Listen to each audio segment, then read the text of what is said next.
Without objection, the chair is authorized to declare recess of the committee at any time. I want to welcome everybody to this hearing, field hearing in Philadelphia, which seeks to understand the mail delivery performance issues that plague this region. Before I begin my opening statement, I want to ask unanimous consent that the following members shall be waived onto the subcommittee as participants for the purpose of this hearing: Senator Bob Casey, Congressman Brendan Boyle, Congressman Dwight Evans, Congresswoman Mary Gay Scanlon, Congresswoman Madeline Dean, Congresswoman Chrissy Houlihan, Congressman Matt Cartwright, and Congressman Brian Fitzpatrick. Without objection, it is so ordered. I now recognize myself for an opening statement.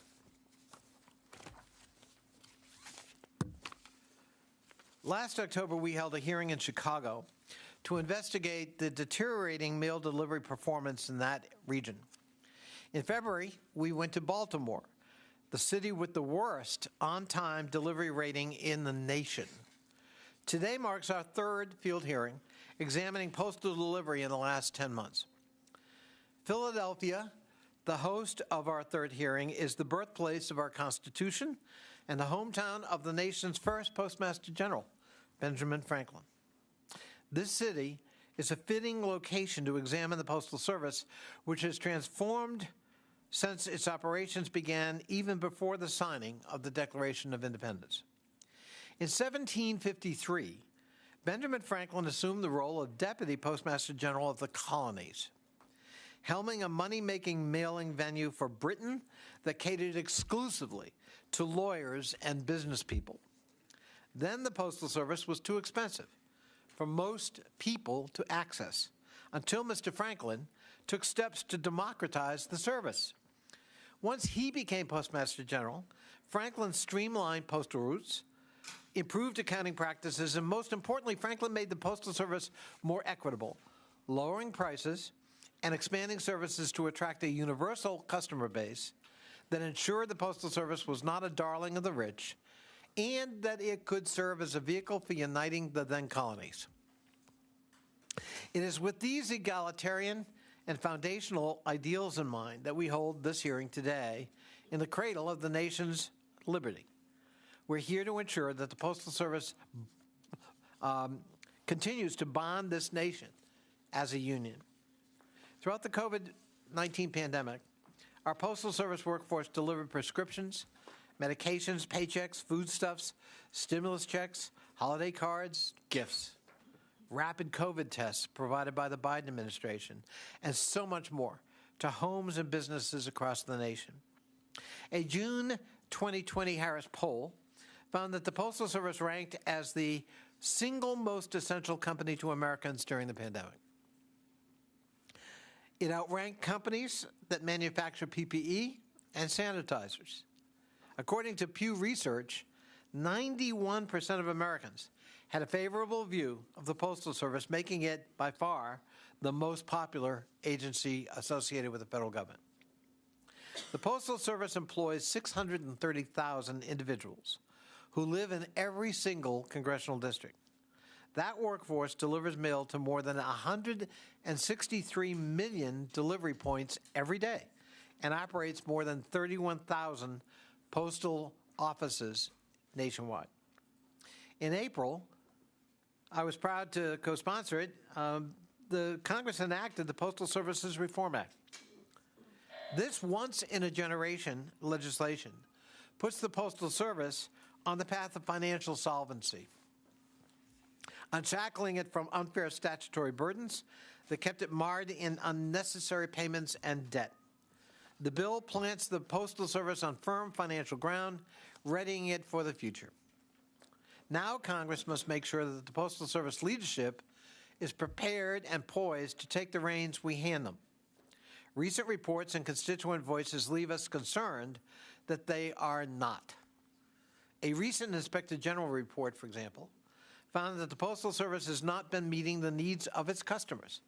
In fact, the Postal Service Office of Inspector General found that the Postal Service only met service performance targets for 3 of 33 products in fiscal year 2020. Good, reliable service is vital to the Postal Service's long-term survival. late or lost deliveries drive mailers away from using the Postal Service. Fortunately, nationwide service performance has improved since 2020, consistently meeting on-time delivery targets in most regions. We should certainly recognize that progress, but I want to note that the Postal Service reduced its on-time delivery targets during that time period, particularly for first-class mail. So, some of the improvement we see is pursuant to the lower standards adopted last year. And I think most consumers would like to see us go back to the higher standards and have high-performance goals met there. Today we're in Philadelphia, the city of brotherly love, to look at on-time mail delivery and more. First, we want to highlight the Postal Service's recent announcement that it will consolidate functions, including more than 200 post offices and postal facilities across the country, including several here in Pennsylvania. In addition, the Postal Service previously announced it intends to cut up to 50,000 positions to reach a break-even point as part of Mr. DeJoy's 10-year plan. Chief among Congress's concerns is that Postal Service has once again failed to keep its key stakeholders effectively informed of their plans and how it will impact careers and everyday job performance. We also remain inherently skeptical of long-term Postal Service plans that rely on rate hikes, slower service, lower standards, fewer workers, and reduced infrastructure. Ben Franklin, who invested in more services for more people, would, I think, be dubious. We also have a keen interest in ensuring that the Postal Service is prepared to serve as a linchpin of the voting franchise. During the 2020 election, the Postal Service delivered roughly 543 million pieces of election mail, including 135 million ballots to and from voters, a 96% increase from 2016. In 2022, the Postal Service has already helped deliver for ballots for 42 primaries, runoffs, and special elections. Compared to the same time period in 2018, election mail volume has increased 200% and growing. Pennsylvania is a key crossroads for American democracy. We must ensure that everyone has unfettered access to vote using the methods that work best for them. Many states have deadlines for requesting and returning election ballots that make it difficult or potentially impossible for Postal Service employees to deliver them to election officials in time to qualify as a valid vote. In other states like Pennsylvania, conservative legislators have sought to place restrictions on mail-in voting, citing utterly unfounded election fraud claims. Vote by mail is safe and effective. So safe and effective that both former President Trump and the current Postmaster General Louis DeJoy vote by mail. Today we seek to answer questions that ensure that the Postal Service is ready for its consequential role in this November's midterm elections. Mail theft and mail-related crime have skyrocketed in Pennsylvania and across the nation. Between 2018 and 2021, robberies of mail carriers more than tripled, and robberies involving a gun more than quadrupled, according to Postal Service data. The Postal Inspection Service is opening cases in only a fraction of these crimes, offering little in the way of crime prevention. The Philadelphia Inquirer called Pennsylvania a hotspot for check theft, with 871 stolen checks found on the dark web in May of 2022 alone. Meanwhile, the Postal Police Force has shrunk to 455 officers, down 65% from 1,341 officers back in 2002. And the Postal Service has determined that these officers should be confined exclusively to Postal Service property, all but inviting would-be thieves and ill-doers to prey on postal workers and their customers while they're on delivery routes because they're not on Postal Service property. We need more postal police who are vested with the authorities needed to prevent crime and stop them where they happen. Finally, we need to make certain, as Postmaster General Benjamin Franklin did, that the Postal Service is accessible to everybody. We must ensure that rate hikes do not return the Postal Service to a service of the privileged. We must ensure that rate hikes are reasonable and reviewed. That's why today I introduced the Ensuring Accurate Postal Rates Act, which would require the Postal Regulatory Commission, which is oversight authority over the Postal Service's rate determinations, to restart their rate-making system review process and to include the positive financial effects of the Postal Service Reform Act to determine if existing enhanced rate increases are warranted. We have a full agenda of policy issues for today's hearing. And to start, we'll hear testimony from two constituents of our members in attendance today to help focus our attention on issues of access to postal facilities and care and justice for those who risk their lives delivering mail every day. I look forward to hearing from these constituents, our witnesses, members of the Pennsylvania delegation, and to ensuring that Pennsylvanians are getting the mail delivery systems they need and deserve. Ben Franklin would expect no less. So we're going to hear from two constituents, one of whom I believe is yours, Ms. Houlihan, and the other is yours, Ms. Scanlon. And then we'll give every member an opportunity. Brian, I'm sorry I didn't see you walk in. Can you wait for these two constituents? Okay. And then if you have an opening statement, sure. I'll call on you right away. And then we'll give every member an opportunity for a 3-minute opening statement, and then we'll go to our testimony, if that's all right. Roll the video. My name is Susan Dennis, and I'm a Chester resident, and I'm in the same congressional district as Mayor Scanlon. I'd like to talk about the post office. For 7 years, the Chester Post Office has not had a ramp. I've been dealing with a lady who was trying to get into the post office. She had a rollinator, and I had to try to help her. I told Miss, oh, you're going to hurt yourself. Let's get into the post office. I'll help you. So I did that. And ever since then, I've been on this rant trying to find out why Chester does not have a ramp, and even if it's a portable ramp, just as long as they have a ramp, and also that we need a automatic door opener for it because there's a big brass door there, and the Chester consists of about 7 senior dwellings, and we have a majority of our people here. There's a large number of senior citizens. My name is Joe Dobbins from Chester County. I am a letter carrier and have been with the Postal Service for over 31 years. On June 13th, while I was performing my duties, I was assaulted, shoved to the ground, fracturing a rib and spraining my back. There is even video evidence of this attack, but the crime is not being tried federally. Myself and my fellow co-workers were always under the impression that crimes against postal workers would be handled by the Department of Justice. And now that I am in this situation, I am finding out that I'm only being protected by at the municipal level. I want to thank you both for participating. And the first witness, our first constituent we heard from is Mary Gay Scanlon's constituent, and the second witness, Joe, is Chrissy Houlihan's constituent. And so thank you both. Chair now recognizes the distinguished member from Philadelphia, the acting ranking member for the subcommittee today, Brian Fitzpatrick. Thank you, Brian.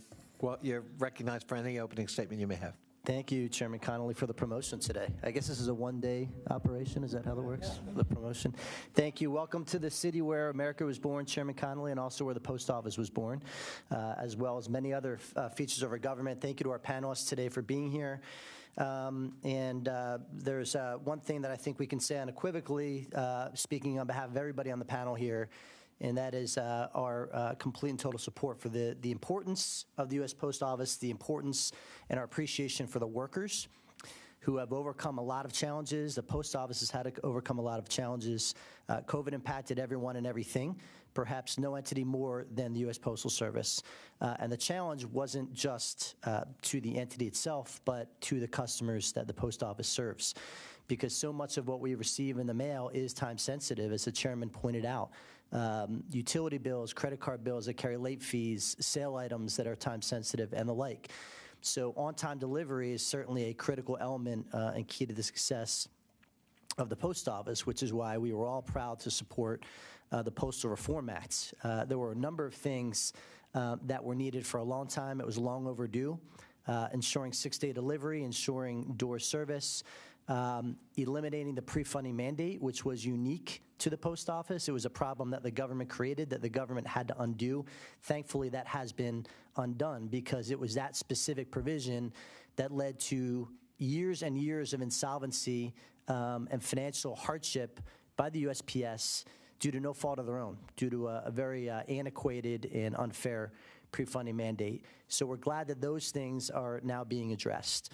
A couple of things I wanted to point out. Obviously, one of the purposes of these hearings is to make sure that we can take information back, put things on the record, number one, and actually make additional changes that will make the Postal Service's job easier, because it is one thing across the board.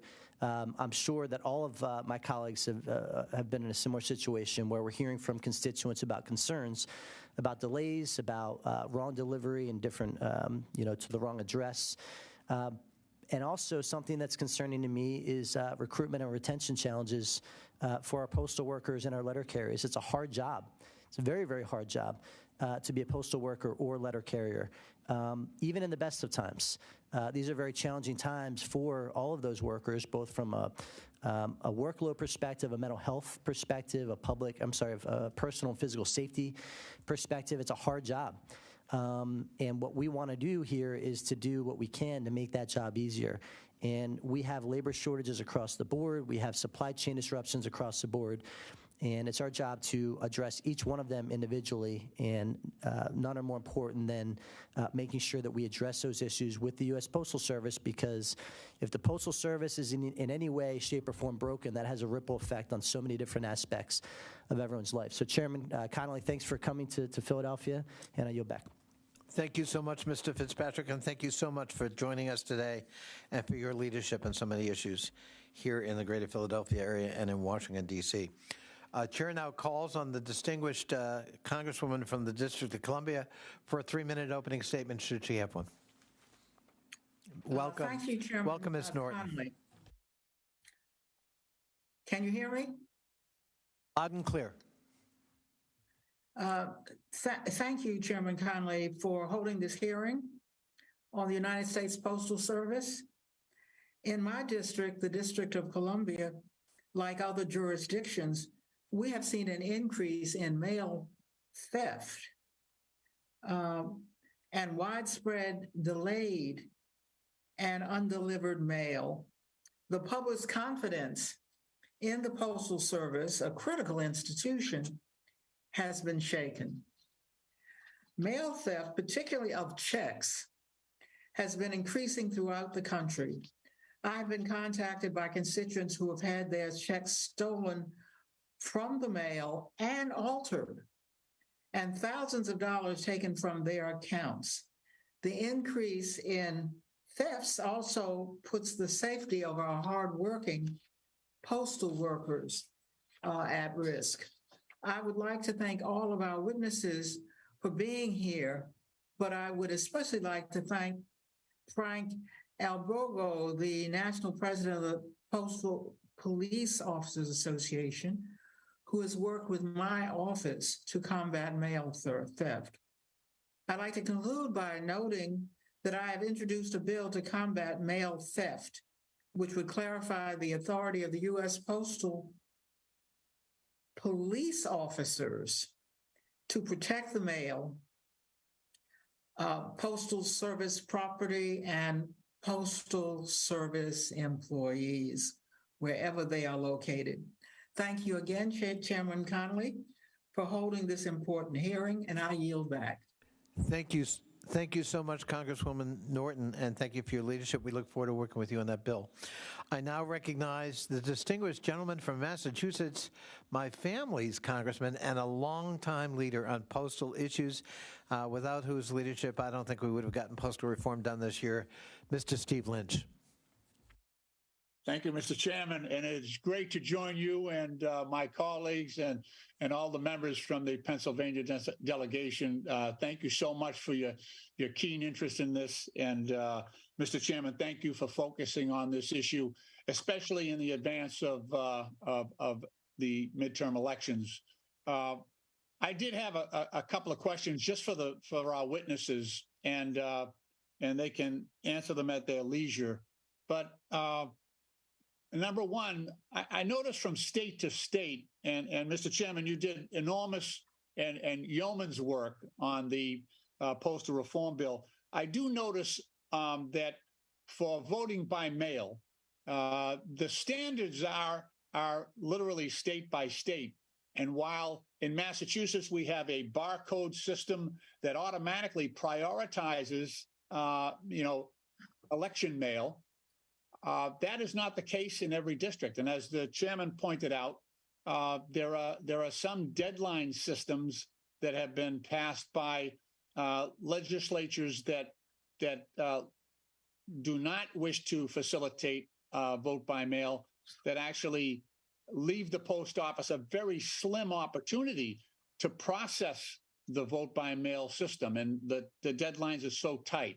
So my question is basically, what are we doing? And this is for the Inspector General as well as for postal leadership. What are we doing to prepare or perhaps harmonize that system across all 50 states, if possible? And what are we doing to prepare for any glitches that might occur in the upcoming elections? Given what we went through last time with the threat of the actual removal of high-speed sorting machines from many of our general mail facilities, what are we doing to prepare for that eventuality in the next election? Thank you, Mr. Chairman, again, for all your great leadership on this committee, and I yield back. Thank you, Mr. Lynch. And we're going to hold that question until we've sworn in the witnesses who cannot actually answer a question until they're sworn in. But we will make sure we cover that question if you're not still with us, Mr. Lynch. Chair now wants to recognize members of the Pennsylvania delegation and calls on Mr. Boyle, Congressman Boyle, for any 3-minute opening statement he may have. Well, thank you, and welcome to Pennsylvania's 2nd Congressional District. We are in my congressional district, which I'm honored to serve. I want to thank the staff of this committee, as well as my staff, who worked hard in order to get us a location and make today possible. And I want to thank Temple University, which I'm also proud to represent, for hosting us. And I especially want to thank you, Chairman Connolly. I remember many months ago on the House floor talking to you about the issues that we were having specifically in the Philadelphia area for years now, but especially this year when it comes to mail delivery and all sorts of assorted issues, some of which you've already referenced. So I appreciate your responsiveness, and you were saying that you would come up here and that we would hold a congressional committee hearing here in the nation's birthplace, and it's a true honor for all of us in Philadelphia. Having a congressional committee leave Washington and hosting it elsewhere is obviously quite rare, so it is an honor here for us in this city. I want to share with you just a couple statistics to help put this in perspective, what we're talking about. Now, I have 4 constituent service offices in Philadelphia, from the far northeast to within walking distance of here on Girard Avenue. In 2019, obviously pre-pandemic, we had 60 Postal Service-related caseworks and complaints. In 2020, that spiked to 199. In 2021, fortunately, it dropped to 147. This year, however, 2022, with still 4 months to go, we are on pace to eclipse that 199 that we received in 2020. So think about where we were in the pandemic in 2020 and 2021 versus today, and yet this year is by far the worst for my constituents. So I think the conclusion is pretty unavoidable. While COVID-19 has presented extraordinary challenges over the past 2.5 years, it seems quite clear that steps taken by Postmaster DeJoy and senior management at the Postal Service have clearly been inadequate to get service levels where they should be.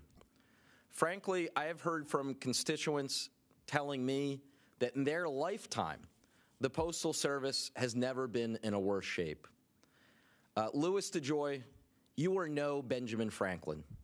There is a reason why I and others of my colleagues have called for his termination. I reiterate that today. We need change at the very top of the Postal Service. I look forward to listening to the witnesses and discussing the myriad issues that have developed over the last several years.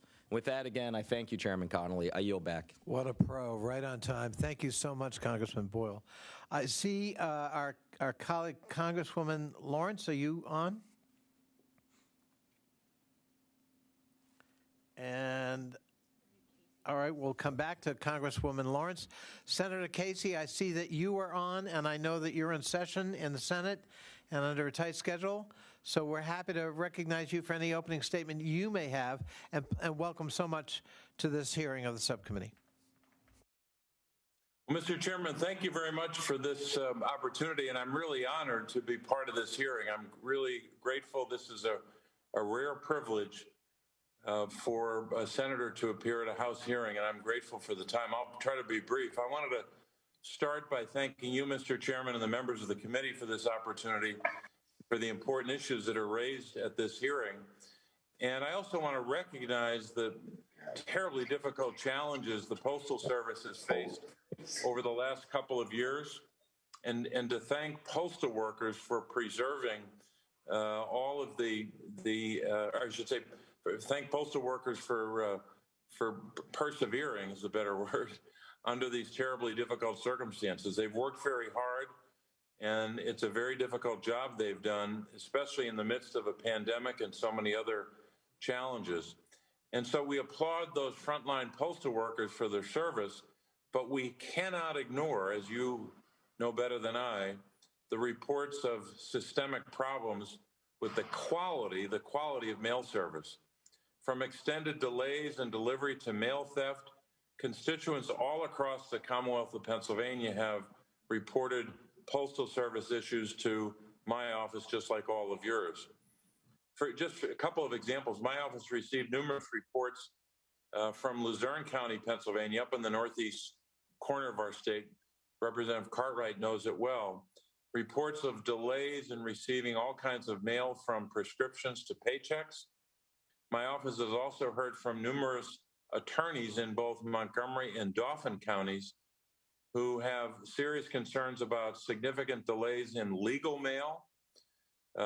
Another situation which I know you've heard about is in Philadelphia, the Germantown post office is a terrible example of how egregious and long-term many of the problems with the Postal Service is in Pennsylvania.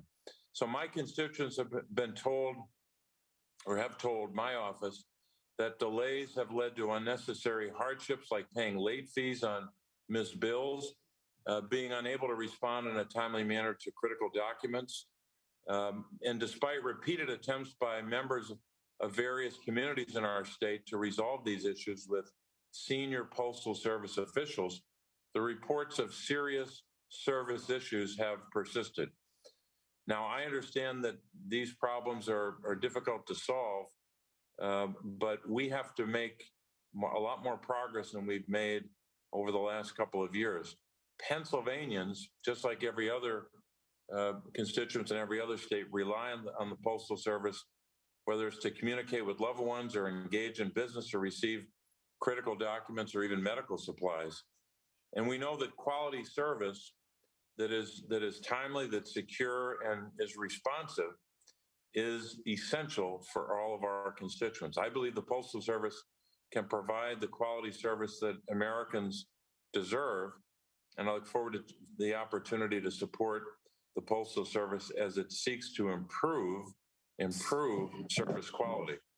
But we've got a lot of work to do, and these answers to these questions have to be responded to, like all of the members of the committee have begun to outline. So, Mr. Chairman, I want to thank you for this time and allowing me to be part of it. Thank you so much, Senator Casey, and thank you for being with us today and for your commitment to the whole plethora of postal issues that matter so much to the people of the Commonwealth of Pennsylvania and all Americans. So thank you. Chair now recognizes a subcommittee member and one of the great leaders in postal reform and a former postal worker herself, the Honorable Brenda Lawrence of Michigan. Welcome, Ms. Lawrence. Thank you so much, Mr. Chairman. Thank you for yielding. First, I want to thank the subcommittee for organizing this field hearing in Philadelphia to examine the issues of mail delivery performance, worker safety, and efforts to reduce mail theft and more. The Postal Service is the only organization and company or federal agency that touches every single home in America 6 days a week. The U.S. Constitution even stressed the necessity of safe and speedy mail delivery. That is why we must take every step possible to protect our postal workers, to ensure their safety while they execute on their duties. It is an important part of American history and life, and of all the things that we do to keep our economy going, this is a very important role. I spent 30 years as a member of the United States Postal Service family. I recall the pride and the sense of responsibility in delivering the mail, but I also had a great expectation and faith in our postal police and inspectors. And I want to be thankful to all of them and to the witnesses who are before us today. All of us have a critical role to play. So thank you to the U.S.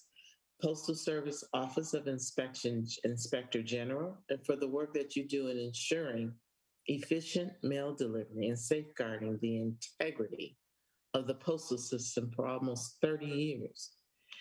And to the Post Office Police Officers Association, whose primary job is to prevent and respond to postal-related crime. Yes, the Postal Service is too a first responder in protecting what we call the United States Postal Service. I look forward to hearing about your experiences and seeing what recommendations you have to offer. Thank you for all that you do. And Mr. Chairman, I yield back. Thank you so much, Ms. Lawrence. And we look forward to working with you, even out of Congress, on these vital issues. Chair now recognizes the distinguished gentleman from Scranton, Pennsylvania, where the chair went to high school, Mr. Cartwright. Welcome. Well, thank you to Subcommittee Chair Jerry Connolly for convening this hearing. And thank you to my fellow members of the Pennsylvania delegation and representatives from the United States Postal Service for being here. Over the past 2 years, my office has seen a record number of constituent calls and casework requests for assistance with the mail and package delivery. Hundreds of constituents have called in my office, written letters, responded to my online survey, sent emails to express their concerns about the USPS. We've heard horror stories from constituents who are told by their local post offices that first-class mail is going unsorted and there aren't enough carriers to cover all the routes. All of this resulting in astonishing delays in delivery. Constituents and communities across my district, the 8th Congressional District of Pennsylvania, have reported going more than 2 days without mail, despite a promise made to my office that no household should go more than 1 day without a delivery. Earlier this year, residents of South Abington Township in Pennsylvania, just north of Scranton, were going 10 to 12 days without mail. Not only were there reports of package and mail delivery being poor and unreliable, but also the same thing at post office locations. Hours were shortened, locations were closed for days without notice. The Bushkill post office in my district was closed for 5 consecutive days earlier this year. Look, people rely on the mail and the Postal Service to conduct the business of their daily lives, to get their medication, to pay their bills, to receive the benefit checks that they're owed. And the answer is not just a pat, oh, you should use online banking or get direct deposit. No, the answer is holding the U.S. Postal Service accountable to do their job while also listening to their concerns or needs for additional resources. I've worked directly with the USPS on this to get the issues resolved, including meeting directly with Gary Vaccarella. I'm glad to see Gary's on this Zoom, and other members of his staff. But unfortunately, I have to tell you, these issues are ongoing. I've demanded solutions from my constituents, but the complaints keep coming in. And it seems like as one community's issue appears to resolve, another community in my district reports delivery delays, problems at their post office locations, or other issues. I think everybody here can agree that we're on the same page of wanting reliable, expeditious mail and package delivery. We want the post office to work. I'm glad you're having this hearing, Chairman Connolly. I hope we have a productive one and work towards solutions to better serve the people of Pennsylvania. Yield back. Thank you, Mr. Cartwright. Again, a pro, right on time. Chair now recognizes the other representative across the street from Temple University right here, the Honorable Dwight Evans, for his opening remarks. Thank you, Chairman Connolly. Chairman Connolly, when you mentioned our colleague Lynch's name, I thought of a gentleman, a former Speaker of the House. And it's very appropriate that you have this, that all politics are local. Thank you, Mr. Chairman. I want to begin by thanking all of today's witnesses. The U.S. Postal Service is one of the most important agencies in the United States. I'm glad to see that we are taking the recent troubles in Postal Service performance seriously. Over the past 2 years, my district has dramatic increases in the amount of lost or stolen mail, undelivered packages, post office closures, and poor performance by the local post office.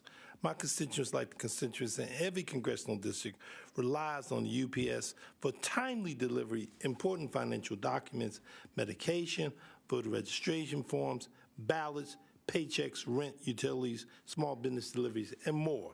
Yet, my office has received hundreds of complaints regarding delivery of these items to residents and businesses. And when we have discussed these concerns with local USPA leadership on numerous occasions, we have not received satisfactory responses. Of particular concern is the status of the Germantown Station Post Office located on Green Street, which has received numerous complaints regarding poor performance. The Green Street Post Office has reported numerous losses, damage, stolen mail. Many constituents have come to me seeking assistance when they expected delivery never arrived. These issues have prevented senior citizens in the apartments from receiving medications and Social Security. Furthermore, the staff at the Germantown Post Office has failed to adequately respond to the constituent concerns, leaving my residents confused and unable to access postal service. Now, we all recognize that there will be the occasional hiccups in delivering any service to American people, but this type of unresponsiveness and lack of urgency on behalf of the USPS is simply inexcusable. Repeated incidents like this will only worsen Americans' faith in this postal service and in the government's ability more broadly to do what's needed to be done to protect them. When my office is written to and spoken with, I have found the responses inadequate. So I say, Mr. Chairman, I thank you for your leadership in bringing it here to Philadelphia, where a gentleman by the name of Ben Franklin took the lead. So I'm here to work together with you and your leadership, and thank you for this opportunity. I yield back.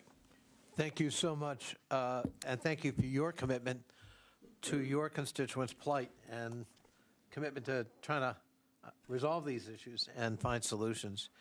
Chair now recognizes the gentle lady from Chester? No, Delaware County. Delaware County. The city But of part of Chester. City of Chester. City of Chester. I got that right. Mary Gay Scanlon.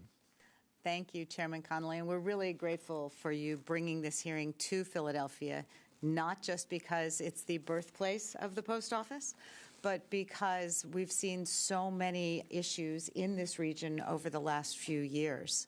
As we know, the Postal Service has been plagued with service issues since the installation of Postmaster DeJoy in June of 2020. I'm extremely concerned about the degradation of service which we've seen and concerned that it will continue, particularly with the announcement of this new plan to close and consolidate a couple hundred local sorting and delivery operations, including many in the Philadelphia area.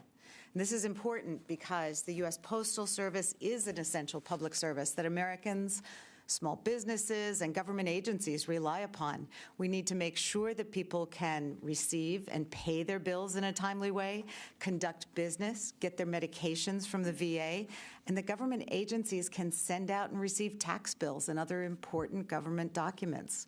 What we've seen under Postmaster DeJoy is an approach to the Postal Service that prioritizes alleged efficiencies over service. We've seen changes that are more appropriate to running a private business that provides overnight delivery for champagne or crudités or other luxury items, rather than for an agency that provides an essential public service.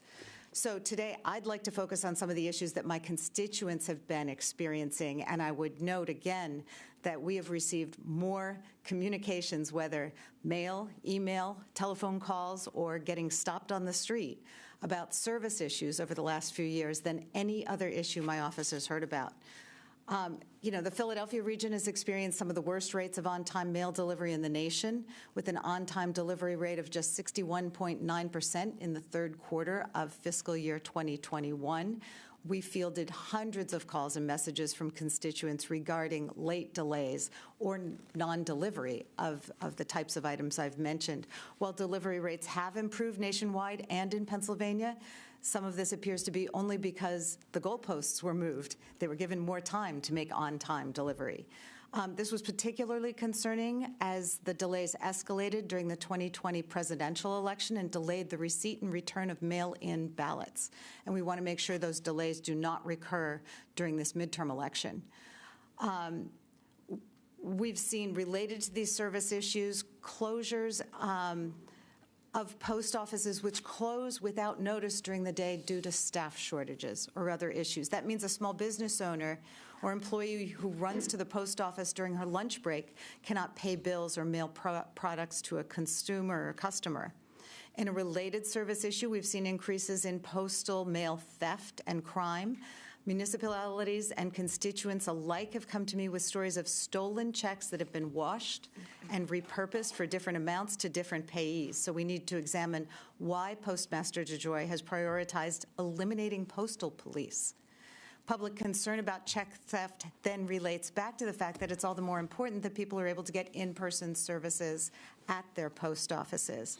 And lastly, I want to raise the longstanding accessibility issues at the Chester, Pennsylvania Post Office in Delaware County, which my constituent Susan Dennis spoke to in the video at the outset. That post office was built in 1937, 85 years ago, and has not been renovated significantly since then. It has no publicly accessible ramps or lifts, effectively barring customers with mobility impairment from transacting business. This isn't a small facility. It serves a city of more than 30,000, a majority-minority community with a poverty rate in excess of 30%, many of whom are dependent on public transit and services that can be accessed through the post office. I've contacted the USPS about this repeatedly for the past year, and in particular have asked that the Postal Service give full and fair consideration to doing a retrofit for the facility, a request that the Postal Service has ignored. So I'm deeply concerned that there's no plan, long-term plan, to address these discretionary accessibility upgrades. I'm once again requesting that the Postal Service address these concerns by creating a plan to do so, and I will be sending a letter along with Chairman Connolly, and thank you for his interest, immediately following this hearing. Our veterans, our seniors, our municipal authorities rely upon the Postal Service as an essential public service, and it's important that it be able to serve everyone. Thank you. Thank you so much, Congresswoman Scanlon, and thank you for your particular focus on the Chester Post Office in Delaware County. We really appreciate your commitment to your constituents in trying to make sure that everyone has access. The distinguished gentlelady from the Commonwealth of Pennsylvania, Madeline Dean, is recognized for any opening statement she may have. Thank you, Mr. Chairman. I'm Madeline Dean. I represent the 4th Congressional District, Montgomery and Berks counties. I want my counties to get their fair shout out. Thank you, Mr. Connolly, for bringing this important oversight hearing to Philadelphia, a field hearing on the important issues surrounding the Postal Service, access to the Postal Service to all of our constituents. And I'm very pleased that you chose to have it here at Temple University, home to it's my husband's alma mater. So thank you, Temple, for having us here today. I want to start by saying my admiration for the Postal Service, for those who work in and around the Postal Service. You are critically important to all of us. We learned that perhaps the harder way through a pandemic, through COVID, and a global economic closure. But it really reminds me of the Postal Service's roots that you so eloquently described, Mr. Connolly. Ben Franklin, before the formation of this country, was a part of the Postal Service, deputy postmaster, and he wanted to make it more democratic with a small d, more egalitarian. Well, we're here today to say, let's go back and take a look. Is the Postal Service able to operate in that egalitarian way to serve all of our residents? Like everyone here, my constituent service casework around the Postal Service is way up. This year, to date, we are 3 times the number of Postal Service cases as of all of last year. 3 times the number, and it's just September. Some of the complaints that we are hearing are workforce shortages, of course, the chronic problem of not consistent daily delivery, not consistent hours of operation in some of our post offices, the worry of closure or consolidation of post offices, making the Postal Service farther from my constituents. Critically important, as we saw in the past election, was the protection of and speedy delivery of mail-in ballots. Like my colleagues here, mail theft has been a complaint among my, interestingly, my tax collectors have called us to say incoming receipts of taxes have been missing, COVID relief and stimulus checks missing, prescriptions delayed or missing. So what I'm here to say is I'm interested in finding out what works and what doesn't work. And I'm proud to be part of the reform for the Postal Service and making sure we hold leadership accountable. Again, welcome to Philadelphia. It's so good to be here at the birthplace of the Postal Service, and I thank all of our witnesses. I yield back. Thank you, Congresswoman Dean, and thank you for your commitment, and we look forward to working with you as well. Last but certainly not least, the Congresswoman who in fact represents Chester County, Chrissy Houlihan. Welcome, Congresswoman Houlihan. Very, very proudly represents Chester and Berks County for the shout out of the day. Thank you, Chairman Connolly, and thank you very much for the subcommittee for bringing this important hearing to the Commonwealth and to this wonderful city of Philadelphia, the city of brotherly love. My district, as you mentioned, is Chester and Berks County. I serve the 6th Congressional District. It's about 45 minutes from here is the beginning of the district between Valley Forge and the mushroom farms of Kennett Square. It stretches all the way up to the city of Reading. I have the opportunity to be able to represent that district, and I'm enormously proud of it. But in my community, seniors are depending, just like you've heard from other people, on the post office for deliveries like prescription drugs, or rural businesses are counting on us to be able to deliver goods and services. Students are relying on the Postal Service for voting by mail, and of course, veterans like myself are also reliant on the mail for a lot of other service deliveries as well. Listen, you have heard the same thing over and over again, so I don't want to, beat a dead horse. But in Oxford, Pennsylvania, in my community, the post office has been shuttered in the middle of the day due to lack of staff, and facilities like Mary Gay mentioned, like Representative Scanlon mentioned, are literally falling apart in places like Westchester in my district. They don't have accessible access for people with disabilities. So I'm here at this hearing to try to get some answers on behalf of my constituents in my community who really depend on this very critical government service. I'm really grateful to see both sides of the aisle today coming together once again to understand and seek out those common sense solutions to the challenges that we face in our postal service.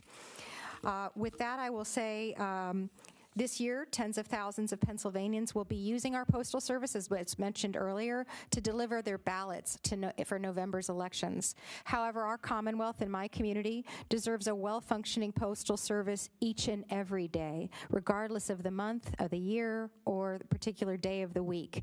I want very much to thank our witnesses today for shedding light on how we can ensure that the post office remains a reliable and accessible source of mail delivery for everyone. I very much look forward to our conversation. I will end with 45 seconds to spare and yield that to the service of the committee. Thank you very much, Chairman, for the opportunity to speak. Thank you so much, Ms. Hulihan, and thank you for mentioning the bipartisan nature of how we have responded to this set of issues in Congress, because that's true. The Postal Reform Act that was passed into law this year after 16 long years of struggle was a bipartisan bill, and we really appreciate that, and Mr. Fitzpatrick certainly played a role in that as well on the Republican side. So I think that's really important, that these are issues that face our constituents, and they don't have a Democrat or Republican label to them. We are now going to hear from our witnesses. I thank you for your patience. We have 11 members participating in this hearing, including the United States Senator, Mr. Casey. That is unusual to have that kind of level of participation in a field hearing. And so we wanted to make sure everyone, especially those representing this area, had an opportunity to lay out for their constituents and for all of us how they saw the set of issues and how it's affecting their constituents. We have 4 witnesses, and I'm going to ask all of our witnesses present to stand and raise their right hand. And witness Mr. Vaccarella, I guess, who's on Zoom. Who's on Zoom? Right there, Mr. Vaccarella. I'm sorry? Yes, Chairman. Vaccarella. Okay, if you'd raise your right hand as well. It is the custom of this hearing, of this subcommittee to swear in witnesses. Do you swear to tell the truth, the whole truth, and nothing but the truth, so help you God? Let the record show all of our witnesses have answered in the affirmative. Thank you so much. Our first witness today will be Gary Vaccarella, the Regents District Manager for the Postal Service. Then we'll hear from Melinda Perez, who's testified before the subcommittee before, who's the Assistant Inspector General for Audit at the U.S. Postal Service Office of Inspector General. Then we'll hear from Ivan Butts, National President of the National Association of Postal Supervisors and a son of Philadelphia, where his career began. Finally, we'll hear from Frank Albergo, National President of the Postal Police Officers Association, which has a lot of issues in front of it that concern all of us. The Postal Service also has additional subject matter experts available on our Zoom platform to respond to member questions that may be outside of Mr. Vaccarella's expertise.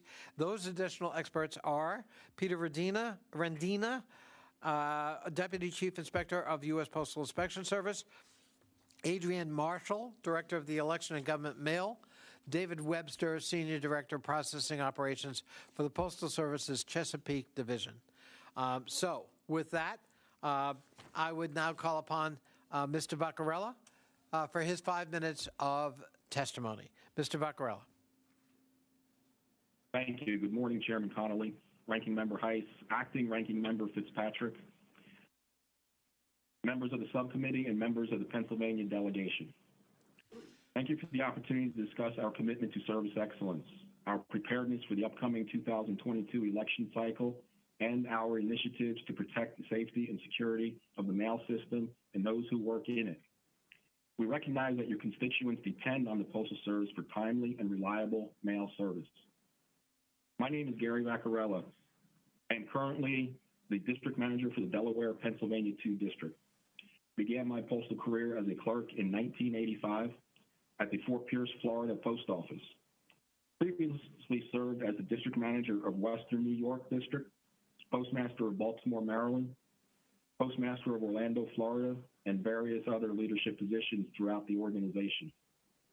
Also joining me today are colleagues from Processing Operations, Election and Government Mail, and the United States Postal Service, who will answer subject-specific questions you may have.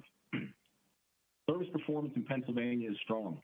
My district and the Pennsylvania 1 District constantly rank among the highest performing districts in the country, with recent service scores reliably exceeding 90% for mail and packaged products.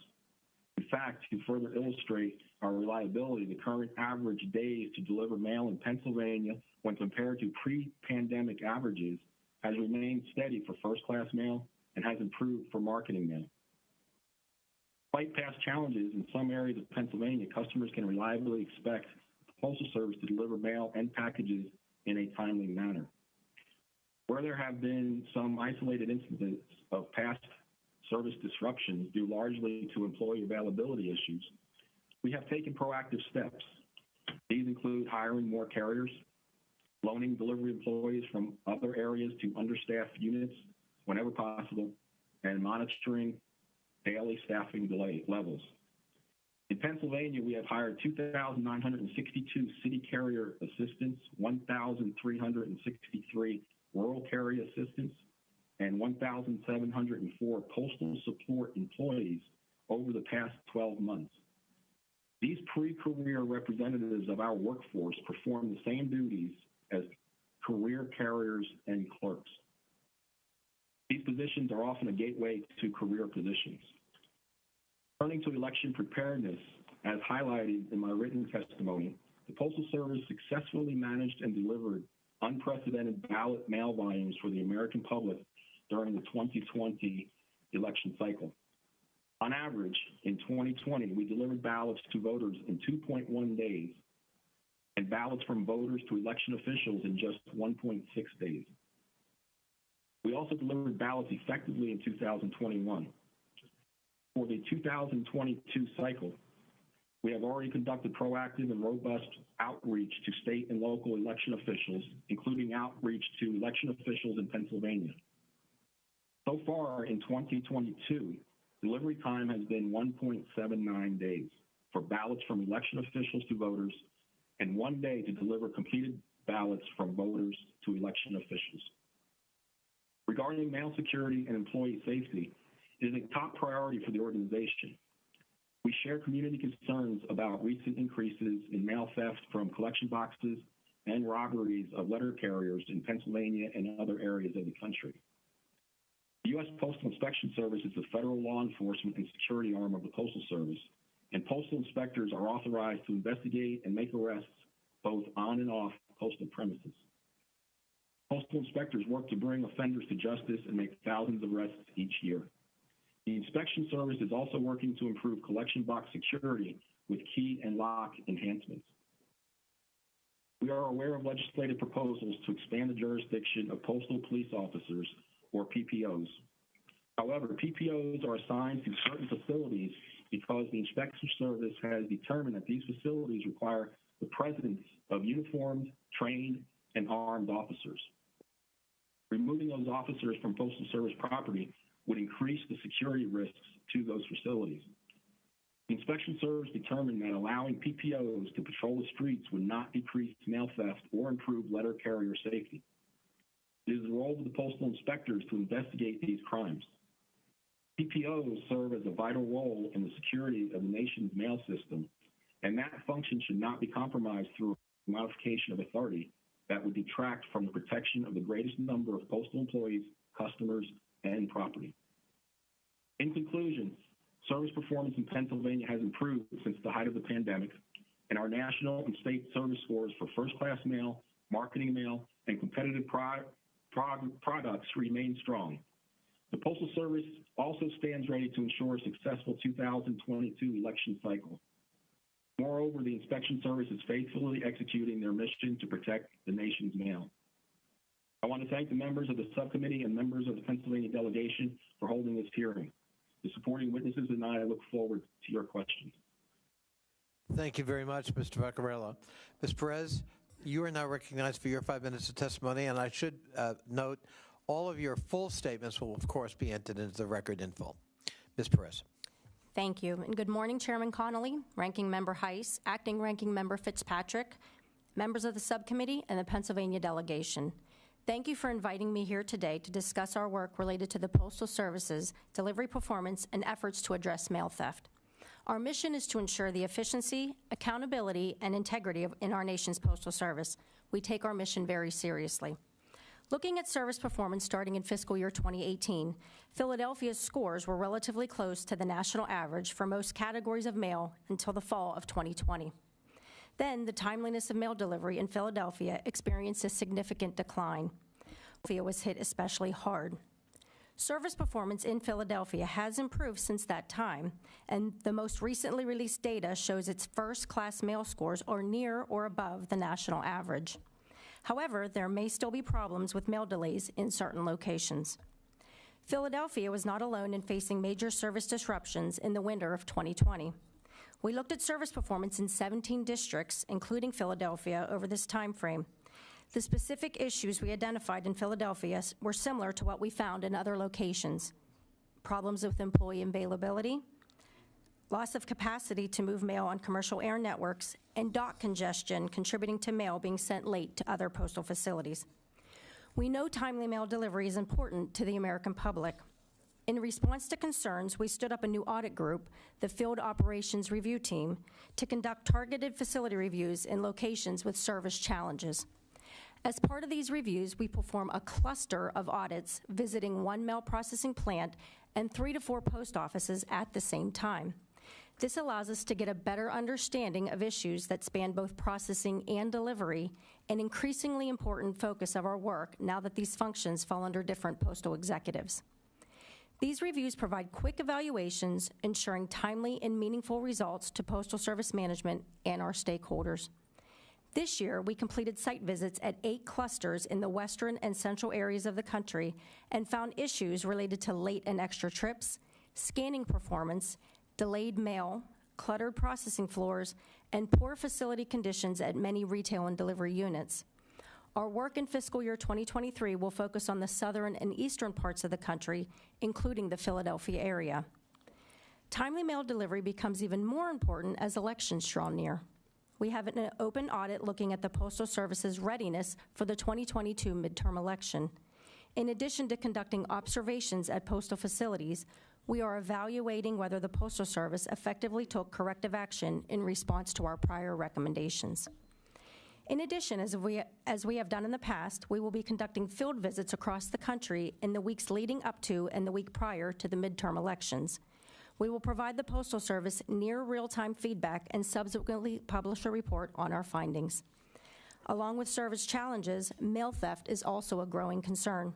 We recently initiated an audit that will analyze trends and evaluate the efforts the Postal Service and Postal Inspection Service are taking to prevent and respond to mail theft.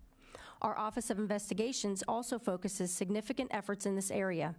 We have several recent investigations into mail theft by postal employees around Philadelphia involving stolen treasury checks and gift cards. One cause of recent increases in mail theft is the challenge around arrow key accountability, as we reported in August 2020. Arrow keys are used by postal workers to open blue collection boxes and neighborhood delivery box units. Subjects are stealing arrow keys or approaching postal employees and offering to pay them to sell or loan them their keys. To address this issue, our Office of Investigations has initiated Operation Secure Arrow, a multifaceted effort to identify and investigate employees involved in the theft and mishandling of arrow keys. This includes employing data analytics, focusing on employees who are misusing arrow keys, and collaborating with the inspection service. We currently have 20 open investigations related to this problem, and these investigations have already resulted in 5 criminal prosecutions and 7 administrative actions. Sending and receiving mail without fear of it being delayed or stolen is critical to an effective postal system. We appreciate the opportunity to discuss our work, and I am happy to answer your questions. Thank you so much, Ms. Perez. Mr. Butts, you are recognized for your 5 minutes of summary testimony. Welcome. Thank you, Mr. Chairman. Chairman Connolly and members of the committee, thank you for inviting me to provide the views of the National Association of Postal Supervisors regarding postal performance and the safety and security of postal personnel, property, and the mail. My name is Ivan Butts. I'm honored to serve as president of the National Association of Postal Supervisors, representing approximately 48,000 postal supervisors, managers, and postmasters. Chairman Connolly, permit me to thank you for your leadership in championing two pieces of legislation that are important to NAPS members: H.R. 1623, the Postal Managers and Supervisors Fairness Act, and H.R. 1624, the Postal Employees Appeals Right Amendment Act.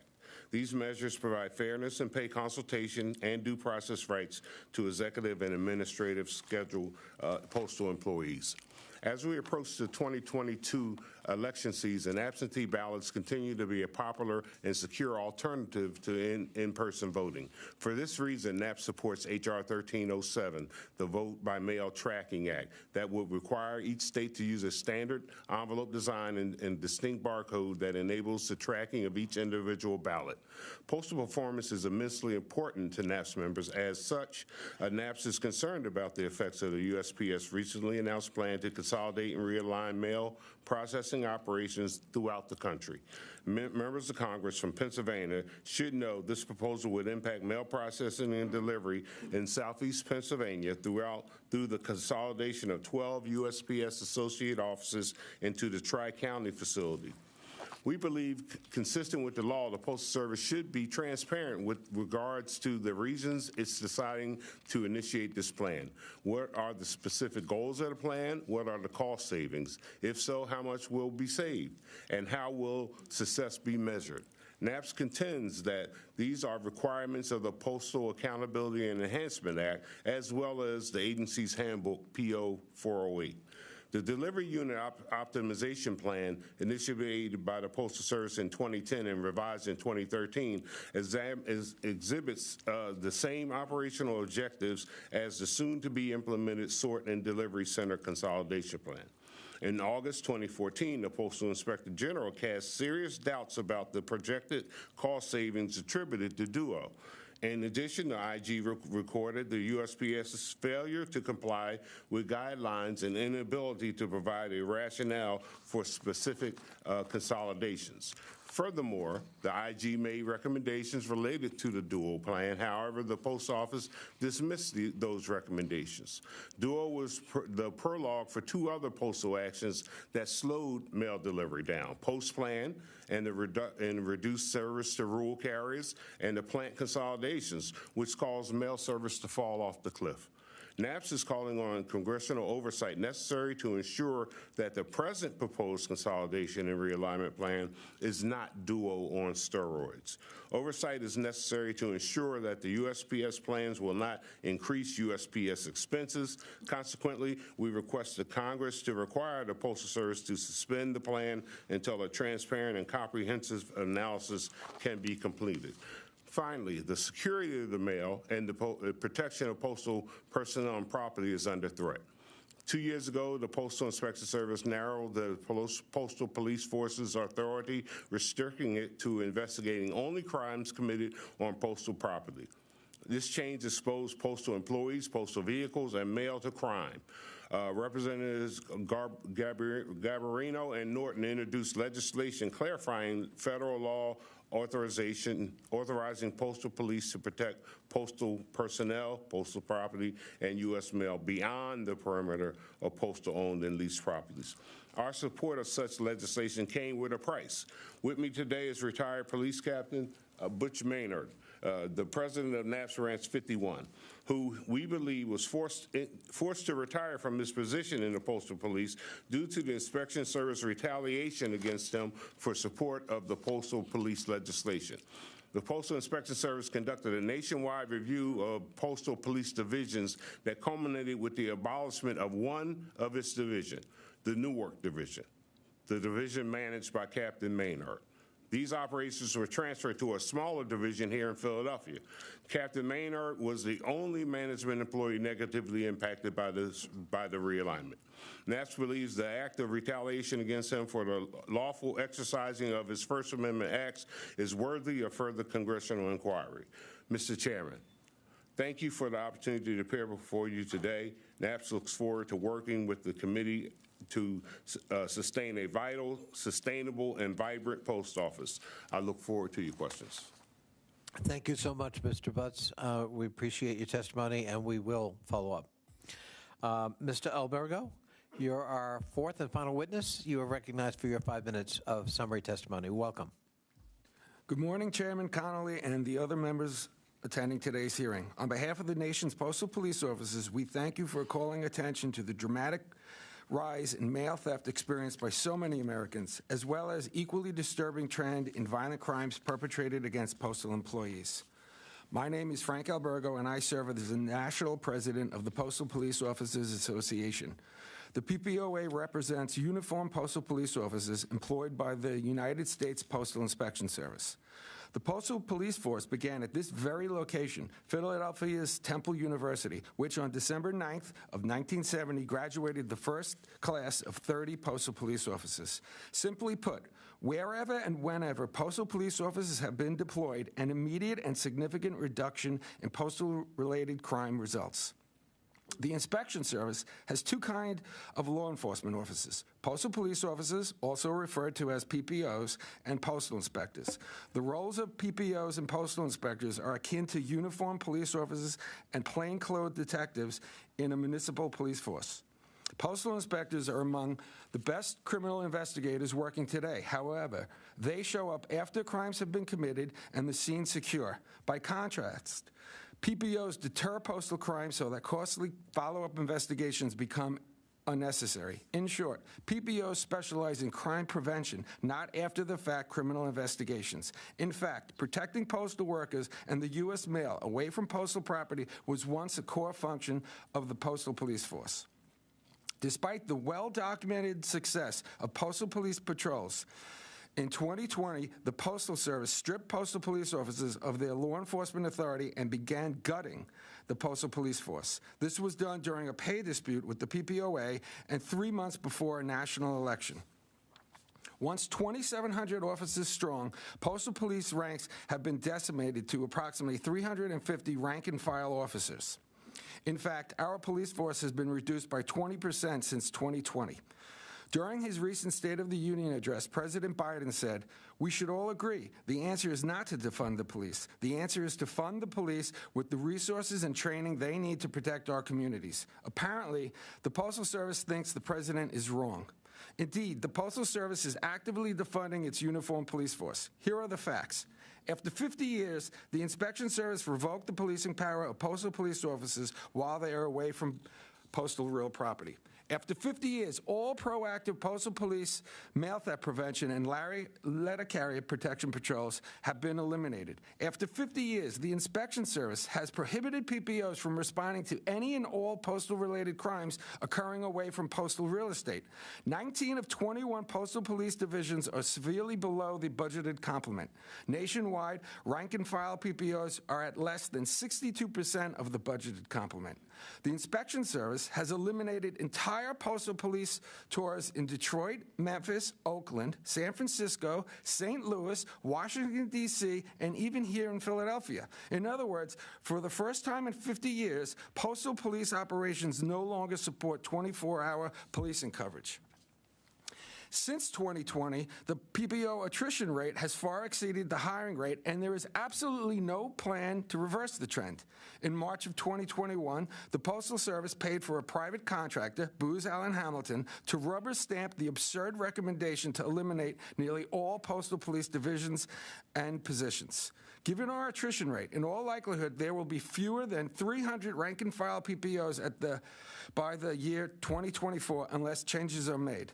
The current structure of the Postal Inspection Service has almost 4 times the number of postal inspectors as bargaining unit PPOs. Plainly, the Inspection Service has it backwards. It is simply better in every respect to prevent crime than investigate crime. For every postal inspector hired, the Postal Service could have hired 2 PPOs at drastically less cost. Many of the crimes targeting our nation's letter carriers and the U.S. mail could be prevented by simply having PPOs patrol specific areas with high rates of postal crime. This is not a novel idea. Local Postal Inspection Service managers have continuously expressed the need to hire more PPOs and then utilize those officers to protect postal employees and the mail away from postal facilities. In other words, the people on the ground, the people who actually manage local inspection service operations, believe that deploying PPOs away away from postal facilities can and will make a difference. The Postal Service, perhaps America's most beloved federal institution, is in peril. Postal crime has spiraled out of control. Postal workers are being attacked and mail is being stolen at unprecedented levels. It is obvious that the Postal Inspection Service is doing very little about it. In fact, the Inspection Service has begun the process of defunding its uniformed police force during an unparalleled postal crime wave. Americans deserve to have their mail protected, and postal employees deserve to feel safe while they're at work. The Postal Service must effectively utilize all of its resources to stop the plague of mail theft and stop the attacks on postal workers. It is obvious to everyone, except the Postal Service, that postal police officers are the most effective resource to accomplish this goal. In 1772, Pennsylvania's own Benjamin Franklin, in effect, created the Inspection Service, making it America's first and oldest law enforcement agency. It's time that the Inspection Service realign its priorities and enter into the 21st century of policing and law enforcement. Thank you, Mr. Albergo.